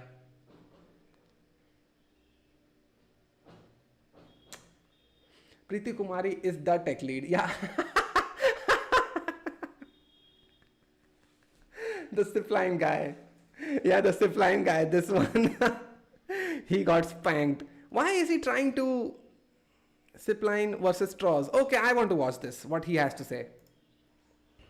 Hello Rohit once again Vinita का और एक question था कि हम restaurant में straw भी तो डाल सकते हैं विनीता के फॉलोअर्स का भी सेम क्वेश्चन है हम स्ट्रॉ भी तो यूज कर सकते हैं सबसे पहली बात सिपलाइन is sterilized and straws are not straws को आपके ड्रिंक में ऐसे पकड़ के डाला जाता है यही पे कंटामिनेट हो गया सेकेंड स्ट्रॉस आप हर एक ड्रिंक के साथ यूज नहीं कर सकते हो चाय कॉफी अल्कोहलिक ड्रिंक्स जैसे वाइन बियर उसमें आप यूज नहीं कर सकते Then why is he justifying it here? Shouldn't he, like, he should have said this on Shark Tank. Why is he now trying to profit off of the hype and all? A solution looking for a problem. Yeah, he's still doing the same thing. Did you notice you guys ask him questions in a funny way and he answers seriously as it's serious problem? Bro still in trauma due to those logical questions. You hold zipline with your fingers too while putting it on a glass, so it's also contaminated. He's still answering the questions asked on the show. उस time क्यों फट गई अब clarification दे रहा है. Yeah, why is he clarifying now? Get over it, bro. It's a trash product. Put a mask on a glass. Fuck off. Yes, you should create a diss track. Is an online degree same as normal degree? Somewhat. I'd say it will hold the same weight. Now see, 10 crore Hira Nandini Pawai, ultra luxury 3 BHK and 4 BHK. I think YouTube has completely understood this guy is looking for a house. But YouTube does not realize that it's like a guilty pleasure. I like to feel bad about myself looking at these apartments I'll never be able to afford. He's high, nothing else. Yes, you should create a diss track. Nishant is already cooked. I he don't need this track, but yes, make one. There is bacteria in air, water, skin, so everything is contaminated. I am using ad blocker and I won't change until I become rich enough to afford premium when I become a millionaire. Bro, I have premium. I'm not a millionaire. What are you on about? It's a matter of choice. Like everybody has 1,000, 1,200 rupees for YouTube premium, but I do understand that not everybody, just because they have the money, they want to buy premium. I get it. I get it. But given that I'm a YouTuber and I am on this platform like what, 10 hours a day? That yeah, I have to get premium. I can't spend my time going through ads. And let's pull this up. 1 second. 1 second, just 1 second. Time watched. Can you see this? Actually, let me increase this. Actually, let me take a screenshot and post it on Discord.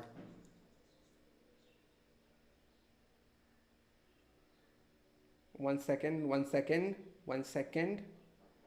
Now open Discord.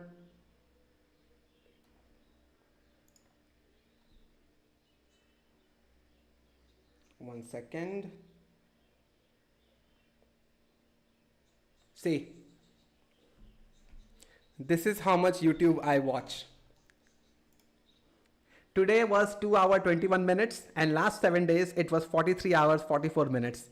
43 hours. It's literally it's literally like a work week.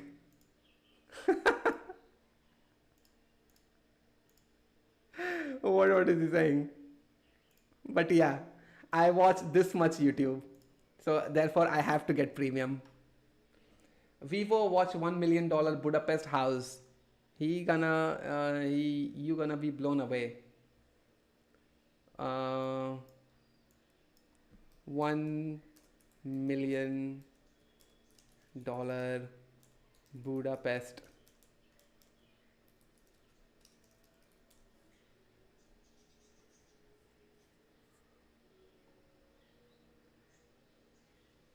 From Vivo, right?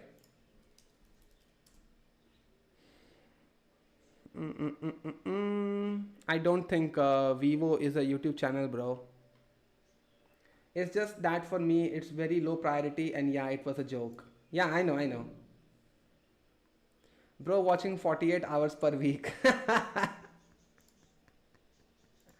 What is Bugzog typing?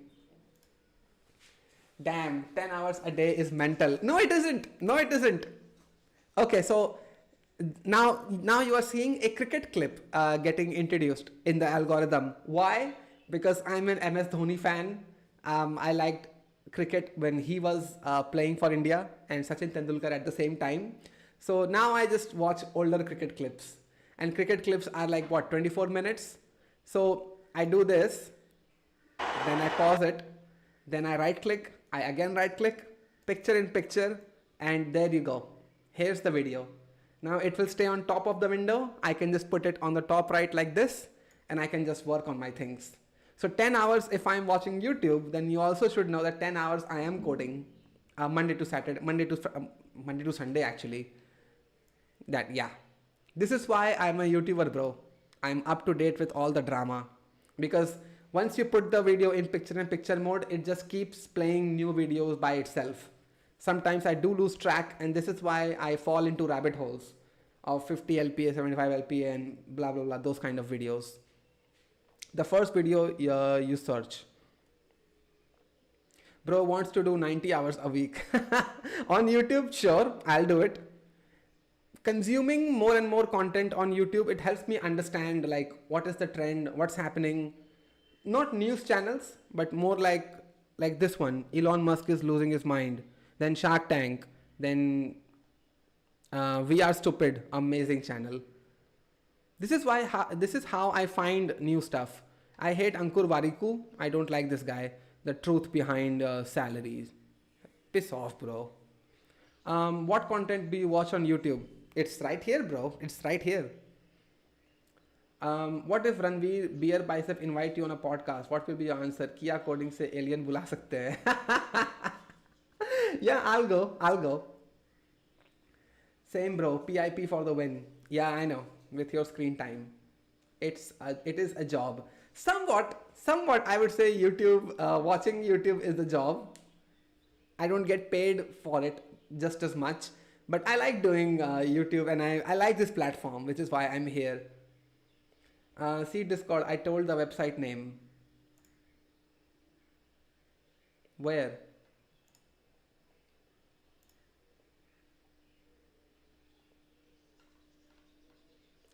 Where, bro? That was, bro, what I wanted to tell, that use 4chan and not Reddit. Ah, okay. Maybe YouTube hates 4chan. Maybe. Possible. Because you don't have environment or any teachers, it's mostly screen and learning. It's up to you. Ranvil asks, क्या आपने हरकिरत को देखा है? I'll go on beer biceps, but I know one person who I won't go on a podcast with. It's this guy. Not gonna. I'm not gonna. If he messages me for a podcast, I'll be like, "Bhai, tu maaf kar de. Please forgive me. Please forgive me. I won't be able to come to your podcast." I don't like sitting around 4 or 5 influencers and jerk each other off. I don't like that. I made this much money. I went to this country. I went to this city. No, bro. Leave me out, please.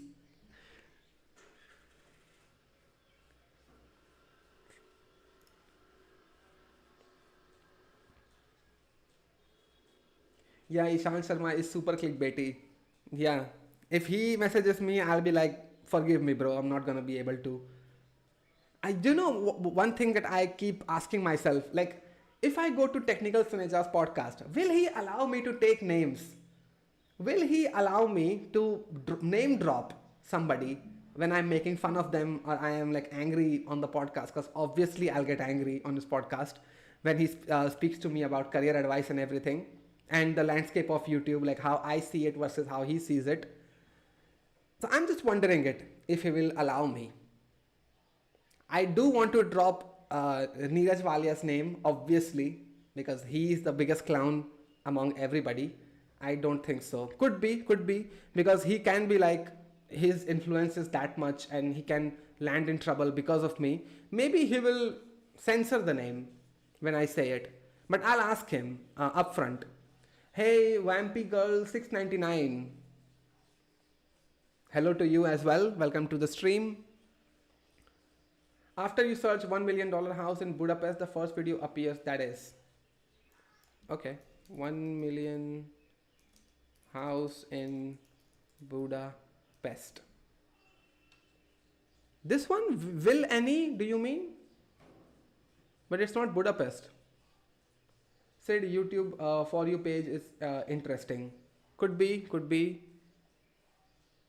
For you, where is it?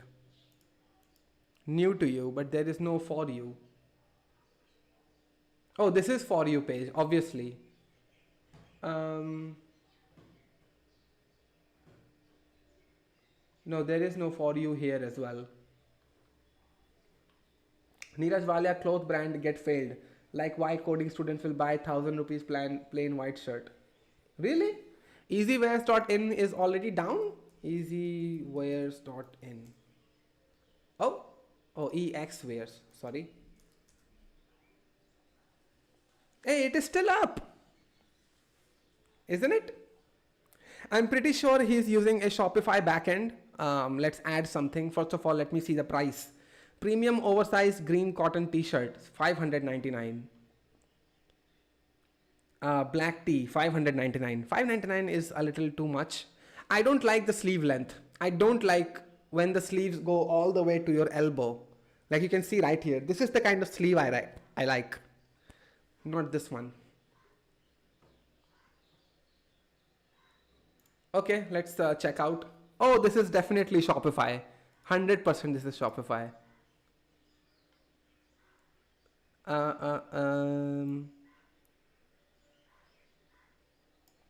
If I go to head,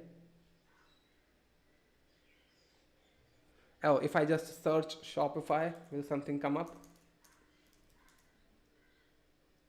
Nothing. Wow, this is not Shopify then. Nice.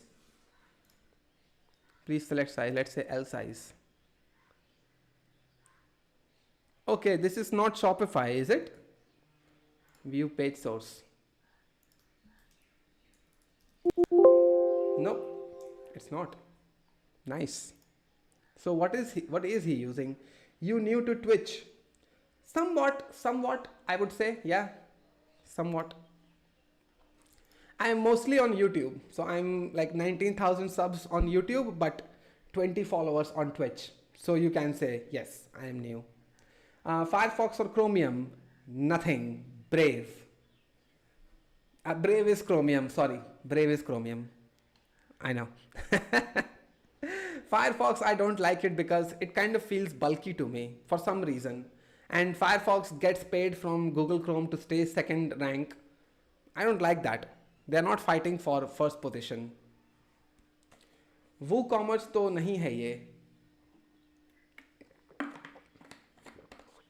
Lol, what the F are these T's? Check out regular Indian guy's house. He is legit and his house is around 50 to 60 crore. Regular Indian guy, is it? Regular Indian guy house. Dream house. Builder didn't keep his promise.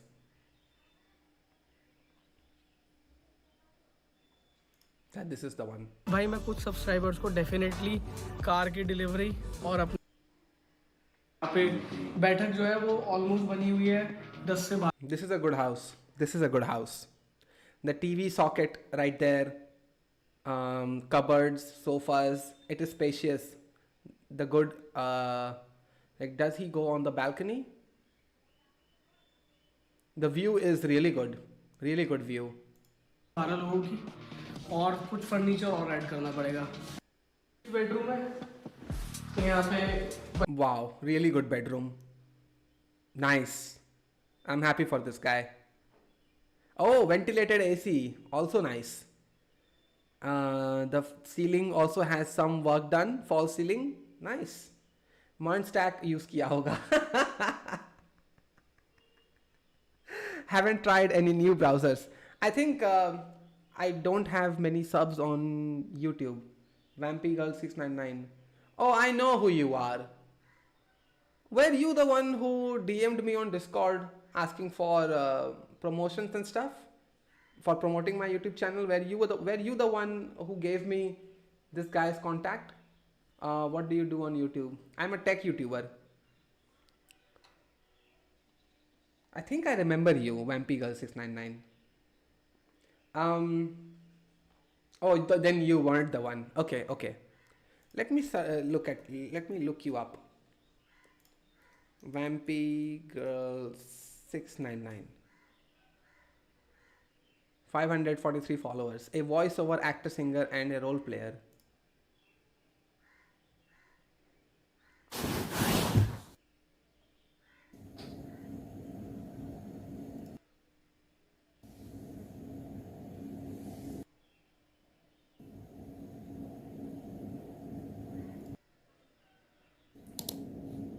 Do you not say something?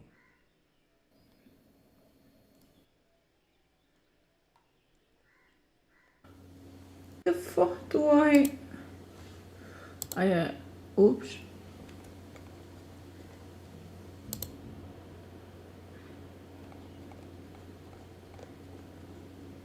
Are you a gaming streamer?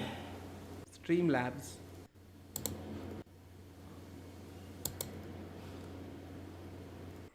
Okay. Last live an hour ago. Oh, okay. I'm shy when I stream. Okay, that's all right. You follow Amaranth. No, maybe, I don't know, some time ago, Twitch. What do you do on YouTube? Huh? Then yeah, you're not the one. Will any the $1 million house comparison? There's a segment in Budapest. You just not to which I am blown away. By the way, okay. Hey, the one who knocks. You are not late today.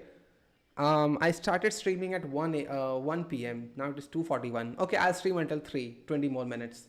A tech lead say jalo mat barabari karo. See, I knew you were baiting me. Vinay Dayas. What are your views on cybersecurity domain? It's nice. It's 9 a.m. here. Ah, okay, okay. I see. Maybe you are from European side, European country. Maybe, maybe. And Vinay Dayas, I didn't take his name. Then what are you up on? What are you on about? Oh yeah, Iceland. Okay, okay, nice. Use this extension Vapalizer. It will tell what tech used in websites. Yeah, I did have that. Do I still have it? Manage extensions, Adobe Acrobat and JSON formatter. Okay.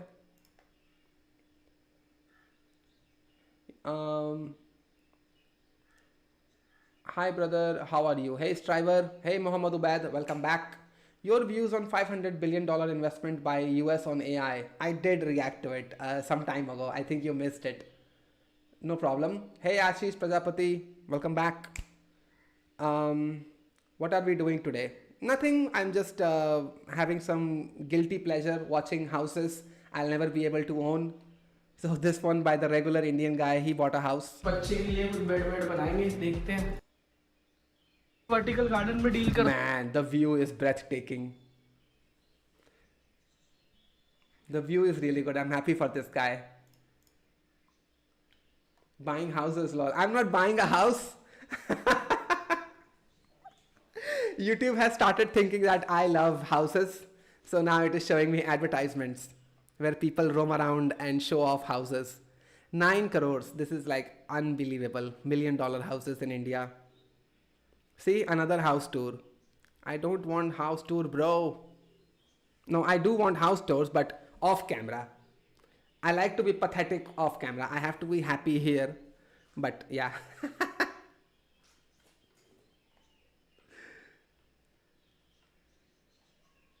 There was someone similar to your name, VampyGirl699. There was somebody who messaged me on Discord and said, what do you do? Tell me about yourself. And really started going after all of my information and everything. And then at the end, she said, I know this guy, he does promotions. He helps YouTube channels blow up in subscriber numbers or whatever. And then when I said, okay, I'll look into it, then she started pestering me. Have you messaged him yet? Have you messaged him yet? And I'm like, what are you trying to do here? Are you trying to sell me something? I like the Villega view only. Hey Sid, I'm Akshay. How about you review my proposal that I've sent you on Discord? Hey, Nameless Monster, are you not the one who's Nameless Monster? Oh? No. Yeah, fair. I get it. I'm not saying it was you, but it did trigger that memory. I was pissed at that girl. And she is also a Twitch streamer, so kind of started hitting the same memory lane. And Dane's Relief, I know you are Akshay. I know you across Instagram, Twitter, and YouTube and everything. You don't need to. And by the way, good performance on your YouTube video. What's your YouTube channel name? I forgot. But the podcast that you have been doing with tech enthusiasts and tech people, really happy for you. And yeah, for your Discord proposal, it's good. Just, yeah, go ahead. Just one thing, the Sid the IT guy, make that small t capital. I like proper enunciation and pronunciation and spellings. Just a little small feedback. But yeah, go ahead. I think YouTube, where is it? I think YouTube secretly knows that Sid bro is rich and showing him all this. Nah, bro. You watch 10 videos on house tours, YouTube algorithm will kick in and it will start showing you houses. Now see, this Lamborghini supercar, the ugliest supercars. So what, will I be able to afford one? Algorithm results doesn't mean anything, bro. The dark side of OnlyFans. Like, oh really? OnlyFans has a dark side. Thank you for telling me. I didn't know.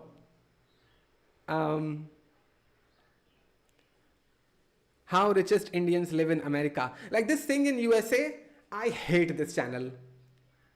Throw it in the trash bin, nothing of value would be lost. Sing in USA. I dislike this channel so much. And he did a podcast with Harkirat. How can I not show you? How did I forget? This guy did a podcast with Harkirat where I caught a funny moment. Watch this. Where is it? My mouse. Come on, bro. Sing in USA podcast with Harkirat. There we go. Mediocre. Startup right? that's building for India like a Zomato. I think The I would have seen mediocrity mindset. Great engineers. What is your response to that?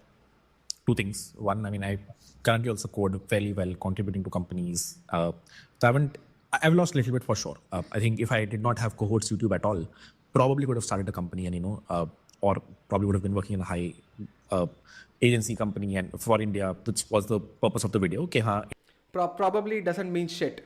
You took an easy way out.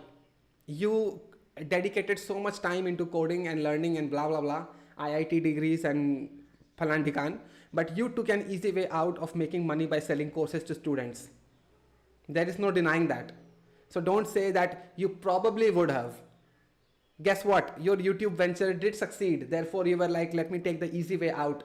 This is why I don't respect Harkirat. Are you on Discord? Yeah, I am. You can find the link in the description box. But not on Twitch, I guess. I have to provide you with a YouTube channel, Discord. And just one thing, Vampy Girl, please don't sell me anything. There you go. It is on Twitch as well. Oh, okay. Didn't realize that. India say products are not coming out, not in the US. So मैं करता ही हूँ. But maybe at some point, I would have thought कि हाँ.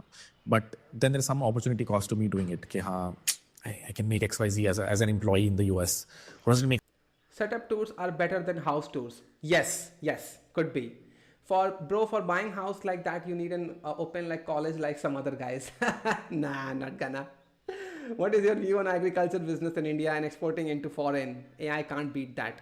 Okay, you already made a statement that you said can't beat that. Okay, that's good.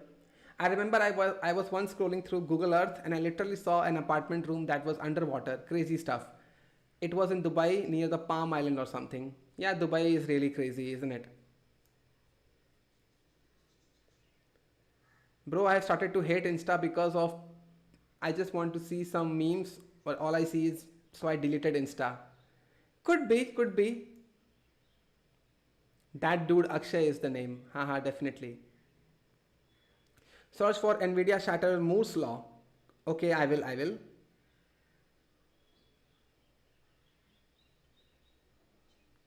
Oh, Nameless Monster, you and Dane are two different people. Sorry. YouTube algorithm is okay. Instagram algorithm is worse. It feeds you with brain rot at instant. Yeah, Aryan Singh. Bro, I have started. Okay. Hey, Anshu Edits. Welcome back. Singh in USA and Harkirat know each other since long. On Singh's channel, there are Harkirat videos 3-4 years ago. I know. If you get a chance for a podcast with Harkirat, I'll definitely let off that chance. Nah. You do it, bro. You do it. No. You don't let go of the chance. You do it. I'm in the Discord now. Okay. Welcome to Discord. I hope my community is friendly to you. I am also there most of the time, but yeah. Something in common, Mohak Mangal. Test, my chats are disappearing. I don't know what's up with YouTube nowadays, seriously. What's your thoughts on Flutter as a mobile framework? It's good. Hey Sid, I've just ordered the setup of mic. I need advice on live streaming. I have never done one. Let me know your advices. I am figuring it out myself, bro. What advice can I really give you? Just be yourself. That's it, really. That's all it takes. Makes sense for me to even continue down the startup route. So even if I wasn't doing, let's say, cohorts or YouTube, there's a high probability I would have been working in a fast-paced startup. But the ones that I've joined recently in the past, I had some CXO positions, I had some fair amount of equity, but I did not build them from India. So none of that revenue would have accrued to India or the Indian government. In fact, cohorts thankfully probably accrue some revenue to the Indian government, but a business probably wouldn't have, purely because I had an opportunity cost of working outside. A lot of other content, I think there are like 10 content creators who I would say a decent percentage of them wouldn't have anyways been doing good in tech. So I don't think there's any opportunity cost or anything lost by the country. Some people started cohorts, I think, as top tech entrepreneurs. So those are my thoughts on good people are becoming content creators. I don't think good people are becoming content creators. I think average people who don't have outcomes become content creators. Did he call himself average just now? Very well said. I think I don't even know even more than 5 who are making stuff like you from scratch of the latest trending products like Bolt. So there was huge gap you fulfilled, and at the same time, लोग इसी पे भी एक और comment करते हैं that you didn't create a startup, but you're telling people to come out of that mediocrity. See, this is where the funny bit is. Watch this. Mindset to create startup. They comment on you, you are still in your comfort zone, but telling people to come out of the comfort zone. What is your response to that? Look at this. Not in my comfort zone. I think I'm over. What's the word? Look at this. It's coming to me.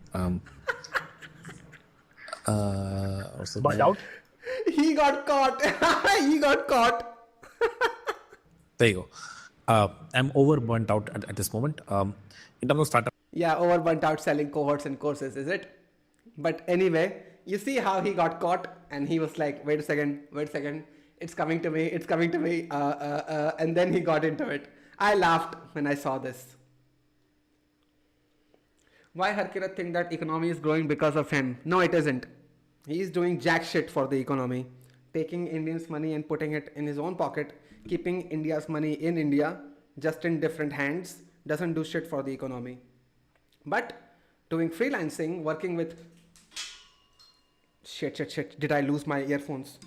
Please don't. Thankfully, I have. Oh, thankfully, I didn't break it. But bringing foreign clients, working with foreign clients, yeah, that does bring money to India. Paying taxes on it, yeah, that does something. Now calling all of us mediocre.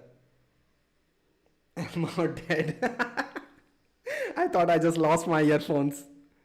This is, like this earphone, these wired earphones. These are 399 rupees Samsung earphones that I bought in what? Like 2018? 2018, yeah. After I started working. Do you see this thing? Oh, it's a JBL earphone. I'm sorry. Do you see how dirty this is? That tells you how many things this earphone has seen. And I don't intend on losing it at this point. It's a 399 rupees earphone. There is one video. Something industry, this talk is making me sleep. Then go to sleep, bro. Like, why are you, what is an interesting thing, really, you want me to talk about? Lol, he just makes half-assed projects and kids and think that they are some hard-to-do projects. Do you hate Harkirat because he sells courses? I don't hate Harkirat. I criticize him. He is one of the gray area YouTubers. I do respect him for his skills and everything, but when he said that India is facing mediocrity problem, but then he himself makes a video where he says, I'm promising jobs, then the hypocrisy came forward. That's when I started criticizing him. Obviously, he can do what he wants, create his alt college, do whatever, I don't care. But don't call us mediocre just because we are workers in the IT industry. You were one, but you are not anymore. So you don't have the right to complain that India has mediocrity. It worked out for you, I'm happy for you, but you don't get to turn around and then criticize us. Are you into AI? Nah. I hate ChatGPT. I hate the whole AI ecosystem. Like Vampy Girl 699, if you have to know something about me, I'm a completely right-wing YouTuber. I am anti-influencer. I am anti-AI. I am anti-gatekeeping. I am anti-whatever. Trends. I am anti-chasing trends. I am a fully right-wing YouTuber. Do you have Telegram group, sir? No, I don't. And neither do I intend to. I think having too many communication channels, it confuses people. So Twitch, YouTube, Discord, Reddit, and LinkedIn and Instagram and Twitter. Enough. I don't need any more. Neeraj Walia just rage bait for reach. What do you think? It is left wing in comparison, Elmeo. No, because the left, they think that they are superior, aren't they? Or is it the right wing? I'm not a political guy, bro. Sorry, I messed up. I'm still learning to code though. Okay, good for you. Try multi-thread programming.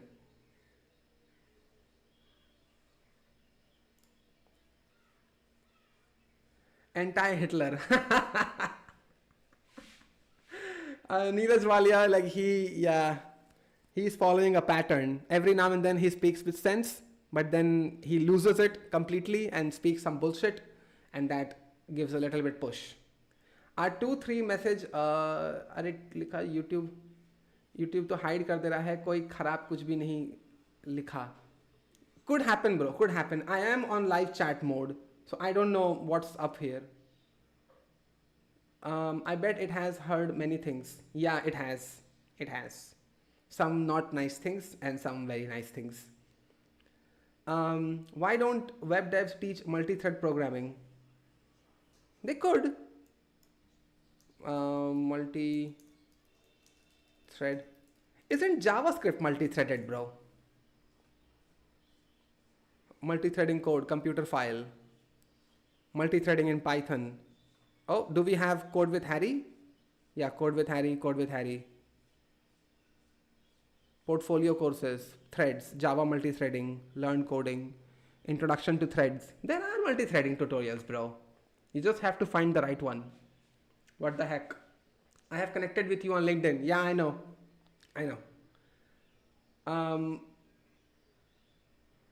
Multi-thread programming. Think about it. 2 sweepers talking about how to clean a surface properly. Oh, I use a sweeper at 30 degree. It cleans the brush properly. Bro, honestly, I don't like tech talk stuff. I mean, coding is just a profession. Do the work and enjoy the life like we used to do in school. Go to school, come.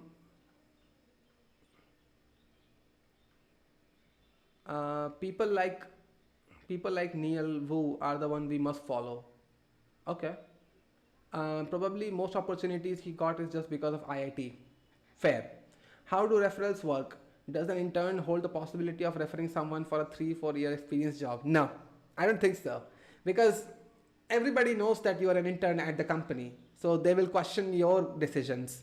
They'll be like, this guy himself is an intern. He hasn't been on the payroll just yet. How can we trust him? Or why should we trust this guy? So I would say no, but if you can sell yourself into it, sure. The Awakend. Yes, I do agree that it should be passion related and it should be nerds talking about computer science and it should be like that. But sad reality, it isn't. Theo is one of the channels that you can go to. He's really the nerd stuff. He's into nerd stuff and you can follow him. But reality is that some YouTubers do get bored of it, and that's where my niche is. I call out people's practices and IT industry and blah blah blah. So there is nobody like me, in my opinion. There is nobody on YouTube who has a subscriber base and who wants to point out the hard facts. So I am doing it. I wish there were more people like me who had the guts to call people out by name and say that they are bullshitting people, which is where I'm not willing to leave my niche either. I think I'll be into tech talk, but on a different perspective. Like, I don't want you guys to chase money blindly. I am more of a live a happy life kind of guy. The money is an aspect of life, and you should keep it an aspect of life, not your entire life. Like, that's the kind of guy I am. And unfortunately, there are nobody like me. Therefore, I have to do this. Google gives more options to choose a data. ChatGPT model is rigid with information. How can you say that, bro? Super Saiyan God. Think about it, 2 sweepers talking about how to clean a surface properly. Yeah, that's what podcasts are. Which is why I make fun of podcasts. Have you seen my If YouTube Devs Were Honest video? I make fun of podcast. I have connected with you on the link. What the heck? Where to get daily updates of IT sector? Sir, any websites? You don't need daily updates of IT sector. Please don't chase leprechauns here. You don't need it. Pick something, study it, get a job, boom, done. You don't need to know the latest information of tech every day. You don't need it. Full support to you, bro. Thank you, bro. Abhishek Rai. We have Dark Viper on YouTube. Oh, Dark Viper is the gamer. Yeah, I know. New Boston is an amazing channel. Do you know the New Boston? Do you used to watch him? The New Boston. The new... Oh, C programming. Okay, okay. 2.68 million subscribers. Wow. Okay, he's a Python dev, is it? Prompt engineering. AI generated thumbnails. Here we go. Nice. Okay, I can respect it. And there is one more YouTuber I respect now, Arpit Bhayani. This guy, I respect him so much because Atlassian moved from RabbitMQ to Kafka, solving cache invalidation. Load balancers are out of memory. DynamoDB paper, HTTP streaming at Airbnb, a bug in GitHub's rate limiter, no hash table in DragonflyDB. I respect this guy. I can totally respect him because even if his videos are not getting views, at least he's doing intermediate videos, right? So I can respect him. 6 days ago, last video. Okay, I want to watch this. Solving cache invalidation. I want to see if there is something I can learn from this one.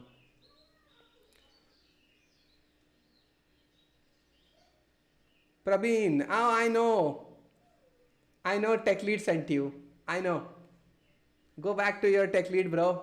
OpenAI operator. OpenAI operator is a product. Okay. The future looks very grim now. New founders won't even need employees. How many times do I have to say this? Brian is amazing channel. He built a laptop from scratch. Are we sharing good YouTube channels? Sure, why not? You'll love it. He's such an amazing guy. Arpit Bhayani is Harkirat Singh's friend, but he is good teacher. System design mastery. Yeah. Video, we will take a look into a very interesting approach that Atlassian took to do cache invalidation. And they leverage SQS and SNS combination to do that. It's pretty uncommon, and we'll see what they did, why they did, and when they changed, what they changed, and how they changed. Right? It's pretty interesting. It's a pretty interesting deep dive that we'll do today. So let's get started. You would have heard this very famous quote that there are two hard things in computer science. The first one is naming things, variables, functions, and whatnot, and second one is cache invalidation. And this entire video is all about cache invalidation and how Atlassian did it. Now consider this, that a pretty standard way for people to use a cache is... Let's go. Source of truth MySQL and Redis, DiceDB, etc. cache. Nice. I have used Redis so much. Yeah, Harkirat and Chai Code channel, also invite him on his channel. Oh, okay. Just joined. Hey everyone. Hey Doofus. Welcome back. Happy to have you here, bro. They have a source of truth, kind of MySQL, Postgres of the world, right? And they have a cache, your Redis, DiceDB, etc. Now, the whole idea of cache invalidation is, whenever the data changes in the source of truth, how do you invalidate the cache? That's the whole thing. So that you don't serve stale data for a longer duration. That's why you need to invalidate the cache. And that is what the entire discussion is going to be. How and why are you trying to invalidate the cache? Now, this entire thing is in the context of a service at Atlassian. Okay, so DynamoDB, TCS API, ingestion workers goes to SNS, SQS1, SQS2, locally cached data as required by the app. Okay, I somewhat get it, but okay, let him cook. Called tenant context service. Right? We'll take a long time. The diagram looks scary. It's not. It's pretty simple. I'll explain it step by step. Right? So this thing is a tenant context service, which has its own source of truth, which is DynamoDB.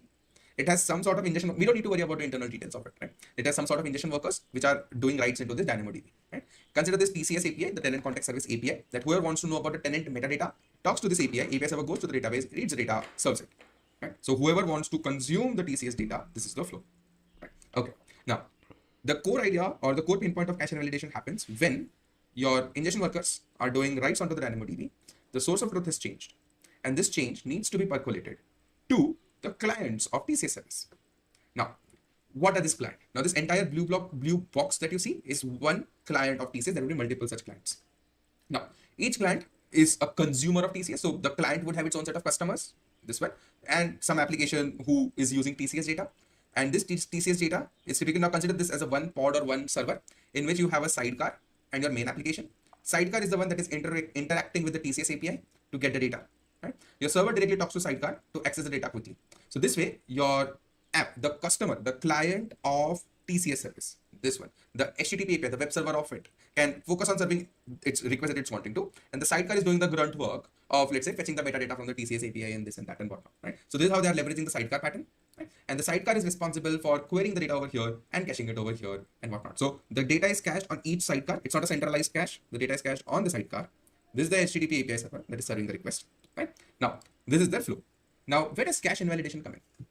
So when the write happens to the database, right? Now the ingestion worker sends an invalidation request to an SNS topic. Right? This SNS topic is subscribed by multiple SQS servers. Each SQS server is consumed by one pod. So one pod, one SQS. And SNS is taking care of broadcast, and SQS is getting this invalidation event. Sidecar is consuming the message from SQS and invalidating its local cache. I'll repeat this entire flow once again. Yeah, I understand it. It's basically layering, basically. Every server has a sidecar that serves the cache, and it constantly pinging for the newer cache. And then DynamoDB and this injection worker is responsible for invalidating. I get it. Little bit complex, I would say, for freshers, little bit complicated, but entire architecture is good. The more you layer your application with intermediate players, the better it gets for validation. Until scaling, I would say scaling is a factor here. What if this sidecar doesn't have the cache that this one does? What if you have 5 servers? Centralization is an issue that needs to be solved. But still, interesting one, I would say. It's an interesting solution. More and more layering, breaking down operations. Yeah, fair. Sir, is really a fresher need system design? No, not really. And don't call me a sir, bro. Definitely, bro, your channel is unique. Best part is the interaction, which is fun. Which is why I also like it here. Unfortunately, 7 Sense Gamer is feeling sleepy, but something I can't help. It is amazing that even when Code with Harry have so many subscribers and still not launch any paid course yet. Yeah, okay. Okay, Praveen, you will get banned. One more comment. I'm like a little bit lenient here and I'm letting you off.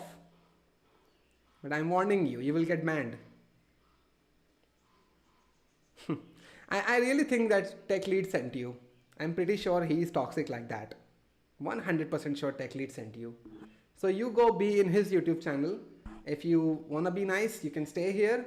Otherwise, you're gonna get banned. Arpit Bhayani is such an underrated YouTuber, among the few good Indian YouTubers in the sea of DSA merchants. I know, right? I saw his channel and I immediately found respect for him. I was feeling sleepy because of that podcast of Harkirat and Singh. Okay. I should subscribe to him, actually. Really good guy, going intermediate level straight away. Doesn't talk about basics and DSA and blah blah blah. I like talking to you. Oh, thank you, bro. So anyway, one of the better channels. Another thing is Code with Harry is also an IITN, but he never told his subscribers. Mad respect. Okay. Like 6 million subscribers, there you can't deny that he has influence. You don't get to 6 million just like that. By the way, Arpit sir again joined Google. Oh, okay. Yeah, he deserves to. Striver also worked in Google full time. If I'm not mistaken, some time ago, he did accept a job.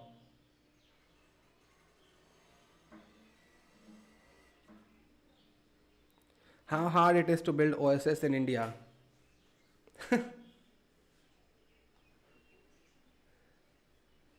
But anyway, I saw his channel like last week, immediately respect.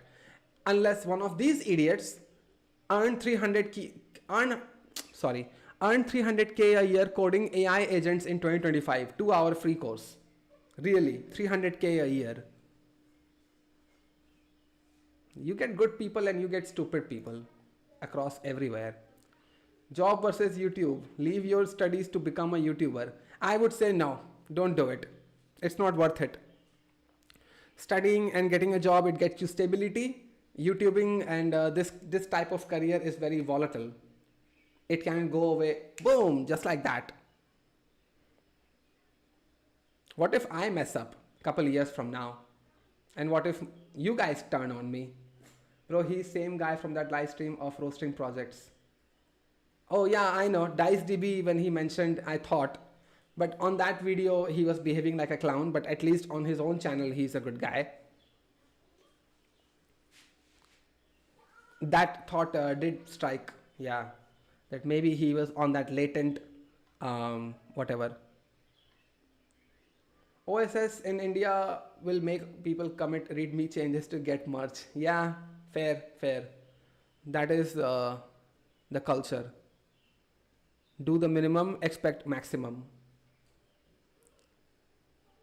So anyway, now that I have got validation from you guys for the diss track, I will drop one. 100%. I already have the lyrics figured out. Should I do gate and do masters? Hell yeah, you should. Iftikhar, welcome back, bro. But bro, job can be finished just like boom. But you can get another one. You can't start a YouTube career all over again. Once your audience hates you, you are cancelled or whatever, there is no going back. People don't forget, people don't forgive. No diss track. Please do OnlyFans. Nah, I'm not gonna. Do guys really make it on OnlyFans? Let me search. Do guys make it on OnlyFans? That said, OnlyFans as a man clearly has potential.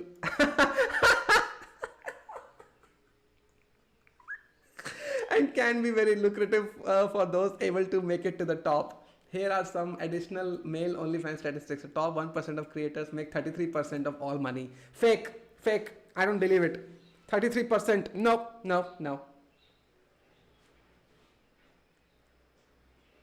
Bro, I have gate exam on 1st Feb. Best of luck, bro. 7 Sense Gamer, Vivek. I am cooked. No, you're not. How can I start freelancing? I don't know how I did it, honestly. It just happened. For my YouTube channel, Shopify videos that I created, it just happened for me. So I can't generalize and tell you a definite path to freelancing. I don't think I can do that. I thought channel dead, boom. Just don't do things to get cancelled. Just don't do things to get cancelled. Bro, that is the thin ice, that is very thin ice to walk on. You say something people don't like, you do something people don't like, you behave in a way people don't like, you're cooked, you're done. It's very volatile. But you do agree that being a YouTuber is not a very lucrative choice for the mass audience, is it? There are very few who do make it. Look at me, what have I done in all of my time? I have 19,248 subscribers and analytics. How much have I made? In the last 28 days, last month, I have made 1,600, close to 1,700 rupees. 61 subscribers, 1.9k watch time, 27k views. And lifetime, so 30 January 2022. So in 3 years of my YouTube that I have done, I have made 21,000 rupees. I have gained this much. I have done this much watch time and this many views. So do you think that 21,000 rupees over the course of 3 years is worth it? I'll leave it to you. You remember Carrie Minati's cancel culture video? Yeah, I do remember. You forgot I'm YouTuber too. Oh, okay. But I'm showing you my statistics. You may need to sell yourself. The only way to make money on YouTube is literally selling your soul to Illuminati or whatever. You have to be a shameless seller. Just sell. That's it. Become a course seller, then you do sponsorships, do ads, blah, blah, blah. That's how you make it. The top 10% of creators make 73% of all money. Nah. I don't think you can make it on OnlyFans as a guy. I really don't. Raju Kitori. Hello, bro. I suppose YouTube has a policy to not show the income. Screw it. You guys are on this stream. I will show you whatever I want to show you. Screw the policy, screw the rules. I don't care.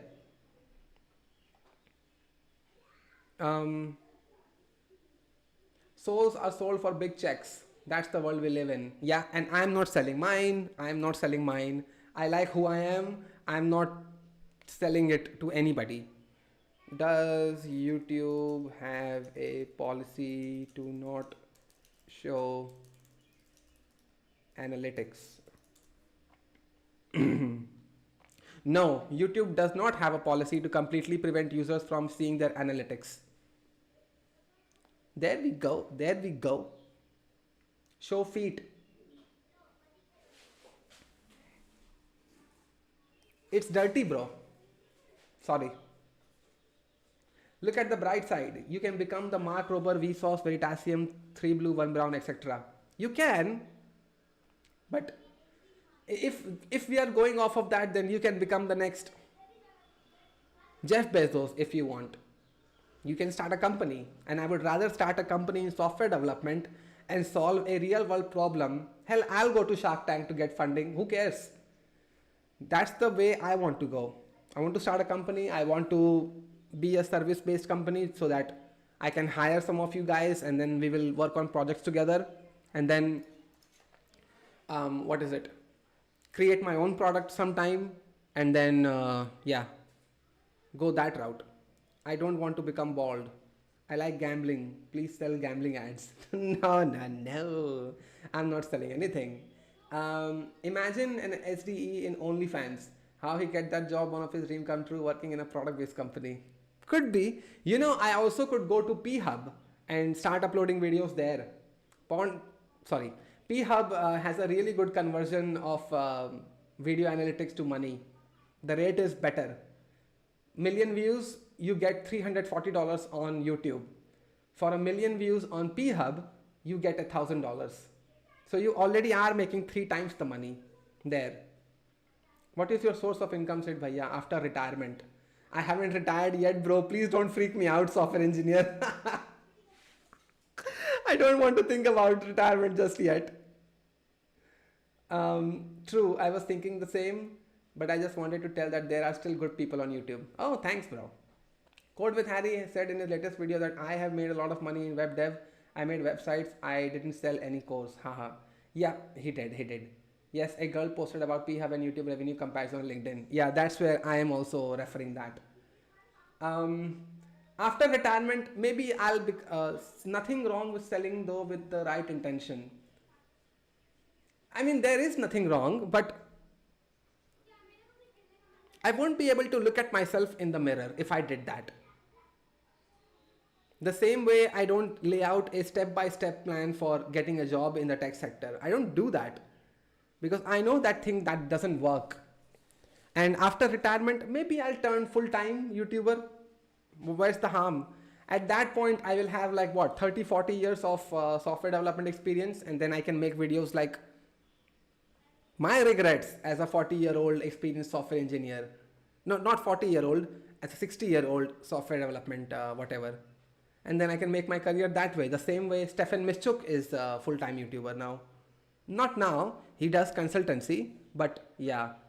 And after retirement, I hope to have a company running for me. I would just hire people and have the company running for me. So financial independence or freedom, as they say it, financial freedom, I have it by then. Hey Akshay, Code with Harry has course on IntelliPath, I guess. Okay, Deepak Prasad, I know who you are. I exactly know who you are. Don't spam. That's a warning. And I swear, yeah, Vishal. I swear if I see the name once again, I will start banning you guys. If he's a good YouTuber, tell him to be in his own lane.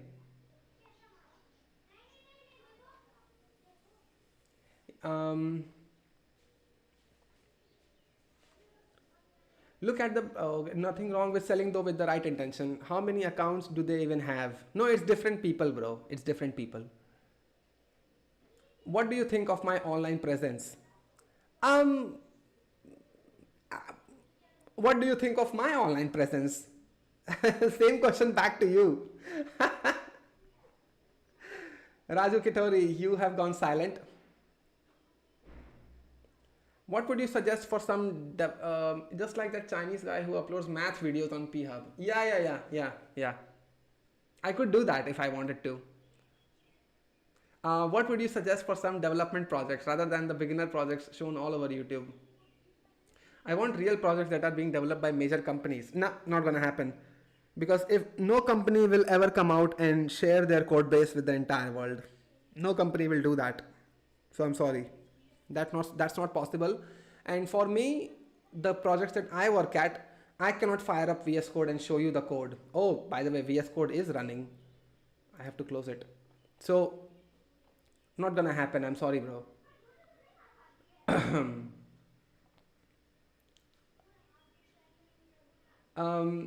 My minor project was about fraud detection using ML, and what would you suggest for my final year project that is more company-based project? A company-based project is basically what? Use technologies like MySQL, Redis, and Node.js backend. Front end, you can use HTML, CSS if you want, and you can go React if you want.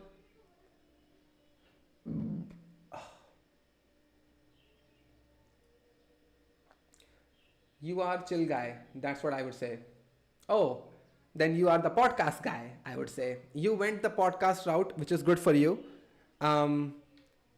Let me see if Technical Suneja podcast happens. If it happened, I'll be healed and then I'll come to your podcast. 100%. But if Technical Suneja cancels on me, I'll be devastated. Bro, do the GitHub account roast. It was fun and it's been so many days. Who's GitHub? Send it to me on Discord. What's the best code for beginners?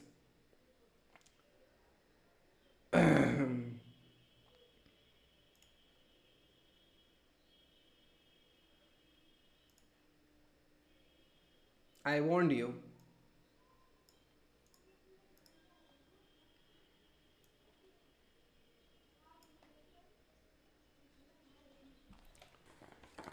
GitHub account roast? Sure, send it to me. Oh, we are very late. Oops. Sorry guys. 7 minutes more I can give you because 3:30 I have to go eat lunch. Your views on Learn in Public. What is Learn in Public? I don't understand this. Like, is it posting about projects that you make? Is a practice of sharing your learning process online in real time. Yeah, fair. Good strategy. Try to be personality driven. Try to explain what you are doing.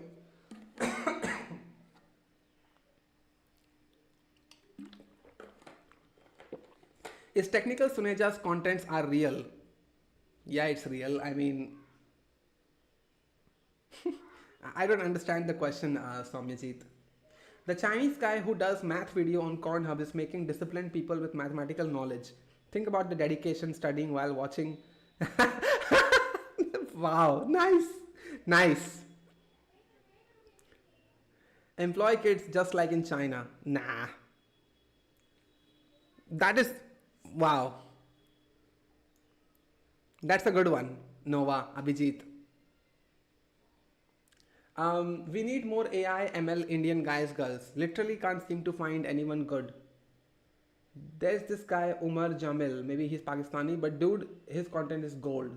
If they can do it, what's stopping us? Maybe the incentive, maybe the profit, maybe the money. What the name is? Umar Jamil. Umar Jamil.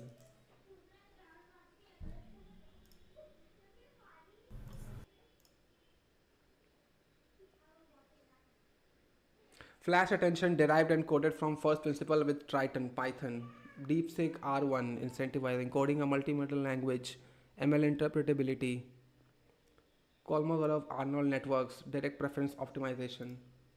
Send your GitHub to, actually don't now because we are way too past our time. It's 3:30 about to be. 2.5 hour live streams, you guys know it. Um, uh, Bro, I want to make portfolio. Which route should I go? Full on 3D modern website or like a black and white simple website? First, do black and white simple website so you have one up and running and display it to other people. After that, you can go 3D. Yeah. Building my resume CV from scratch. Suggest show your explanation about what will be the best format for resume, including major keywords for ATS friendly. I don't believe in ATS friendly resumes really. Maybe it is a thing. I should believe in it, but no, I don't. Right now, I don't. And follow what works, bro. I would say. Make it simple. Make it informative. Done. That's all you need. If you can follow design principles around that, that's good. I would say on it that learn in public while having leadership like skills. You will definitely make a lot of great connection and potential hires. Just an opinion advice for all juniors. Yeah, because staying out, putting yourself out there, it helps. It does help. Jack Ryan format on Overleaf. Yeah, there you go. You can follow that. I don't have any internship in tech sector. Should I apply for job as a fresher? Yes. Yes, you should. Noah. Abhijit. Yeah. Is it true that there is no job for BCA freshers? Nah, fake, false. Hey, I've seen this in dream. Deja vu. Just happened. Anyway. Bro, so many HRs come to my college and all they talk about is ATS. Okay. Then yeah, maybe it is a thing, but can you really get a job without an ATS friendly resume? I think I won't be able to find that out because I'm a freelancer now. I don't have a job and I don't think I need a job right now. I can't do this myself, can I? Crap. Maybe ATS friendly, it is a thing. Yeah, then fair. I would, yeah. 2 minutes to go and then I'll wrap this up. I wonder what happened to like this Praveen guy.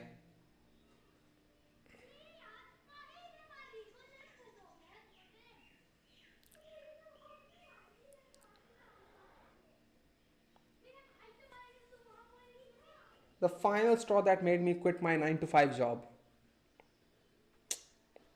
There are so many like fallacies these days with jobs and complaining about it. Nobody said that the industry is easy. No one is saying that. I'm not saying that you will find a job very easily and you will have a paycheck and your life is all sorted out and blah blah blah. You have to fight for it. The industry will be unfair to you as it was to me. Thing is, don't give up and just keep working. You're done. I don't like this kind of titles. This 16-year-old coder got a job at Microsoft high school. It works. Fair. He's playing the YouTube game. But now I think that 16-year-olds are now thinking to themselves, holy crap, did we mess up? Software engineer at Deloitte. Another one of those day in my life. Day in a life is still going on. People are still making day in a life videos. नशा वाले बहुत खतरनाक होते हैं वाले meme देखा आपने NASA वाले बहुत खतरनाक no bro sorry bro so many HR sir why job applications don't call me sir bro why job applications has so much applicants is there bots could be yeah don't give up could be bots and another thing is what is that ghost jobs now. People are just putting out job applications they never intend on filling out. So that also happens.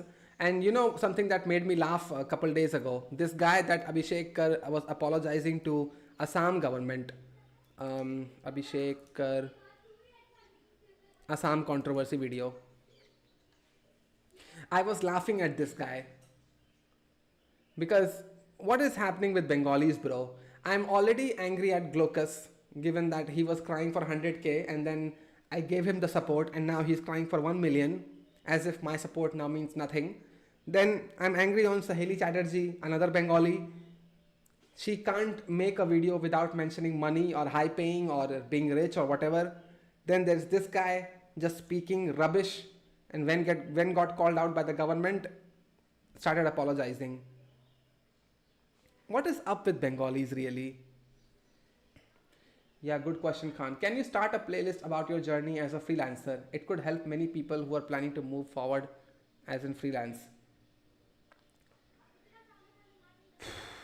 The one video that I did make on freelance was this one.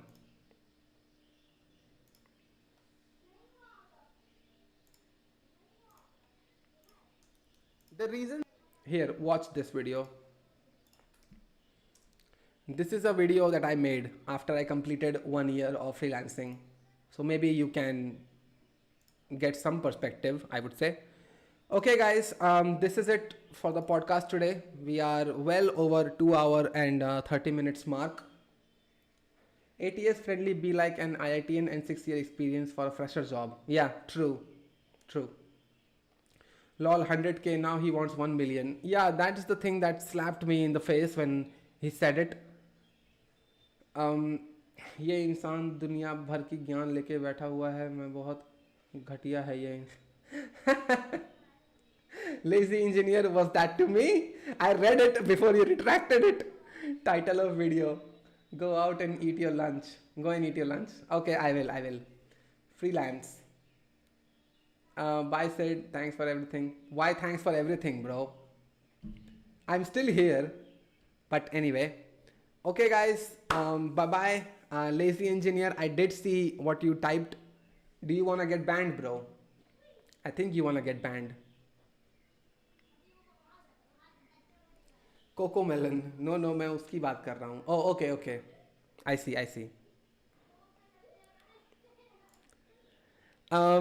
Okay guys, bye-bye. See you again. Oh, tomorrow. 12 afternoon, I will see you guys once again. Title of video for freelance. Mention नहीं किया इसीलिए delete नहीं किया.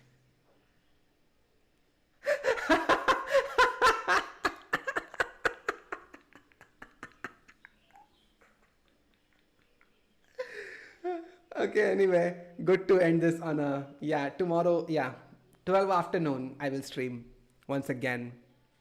Bye-bye.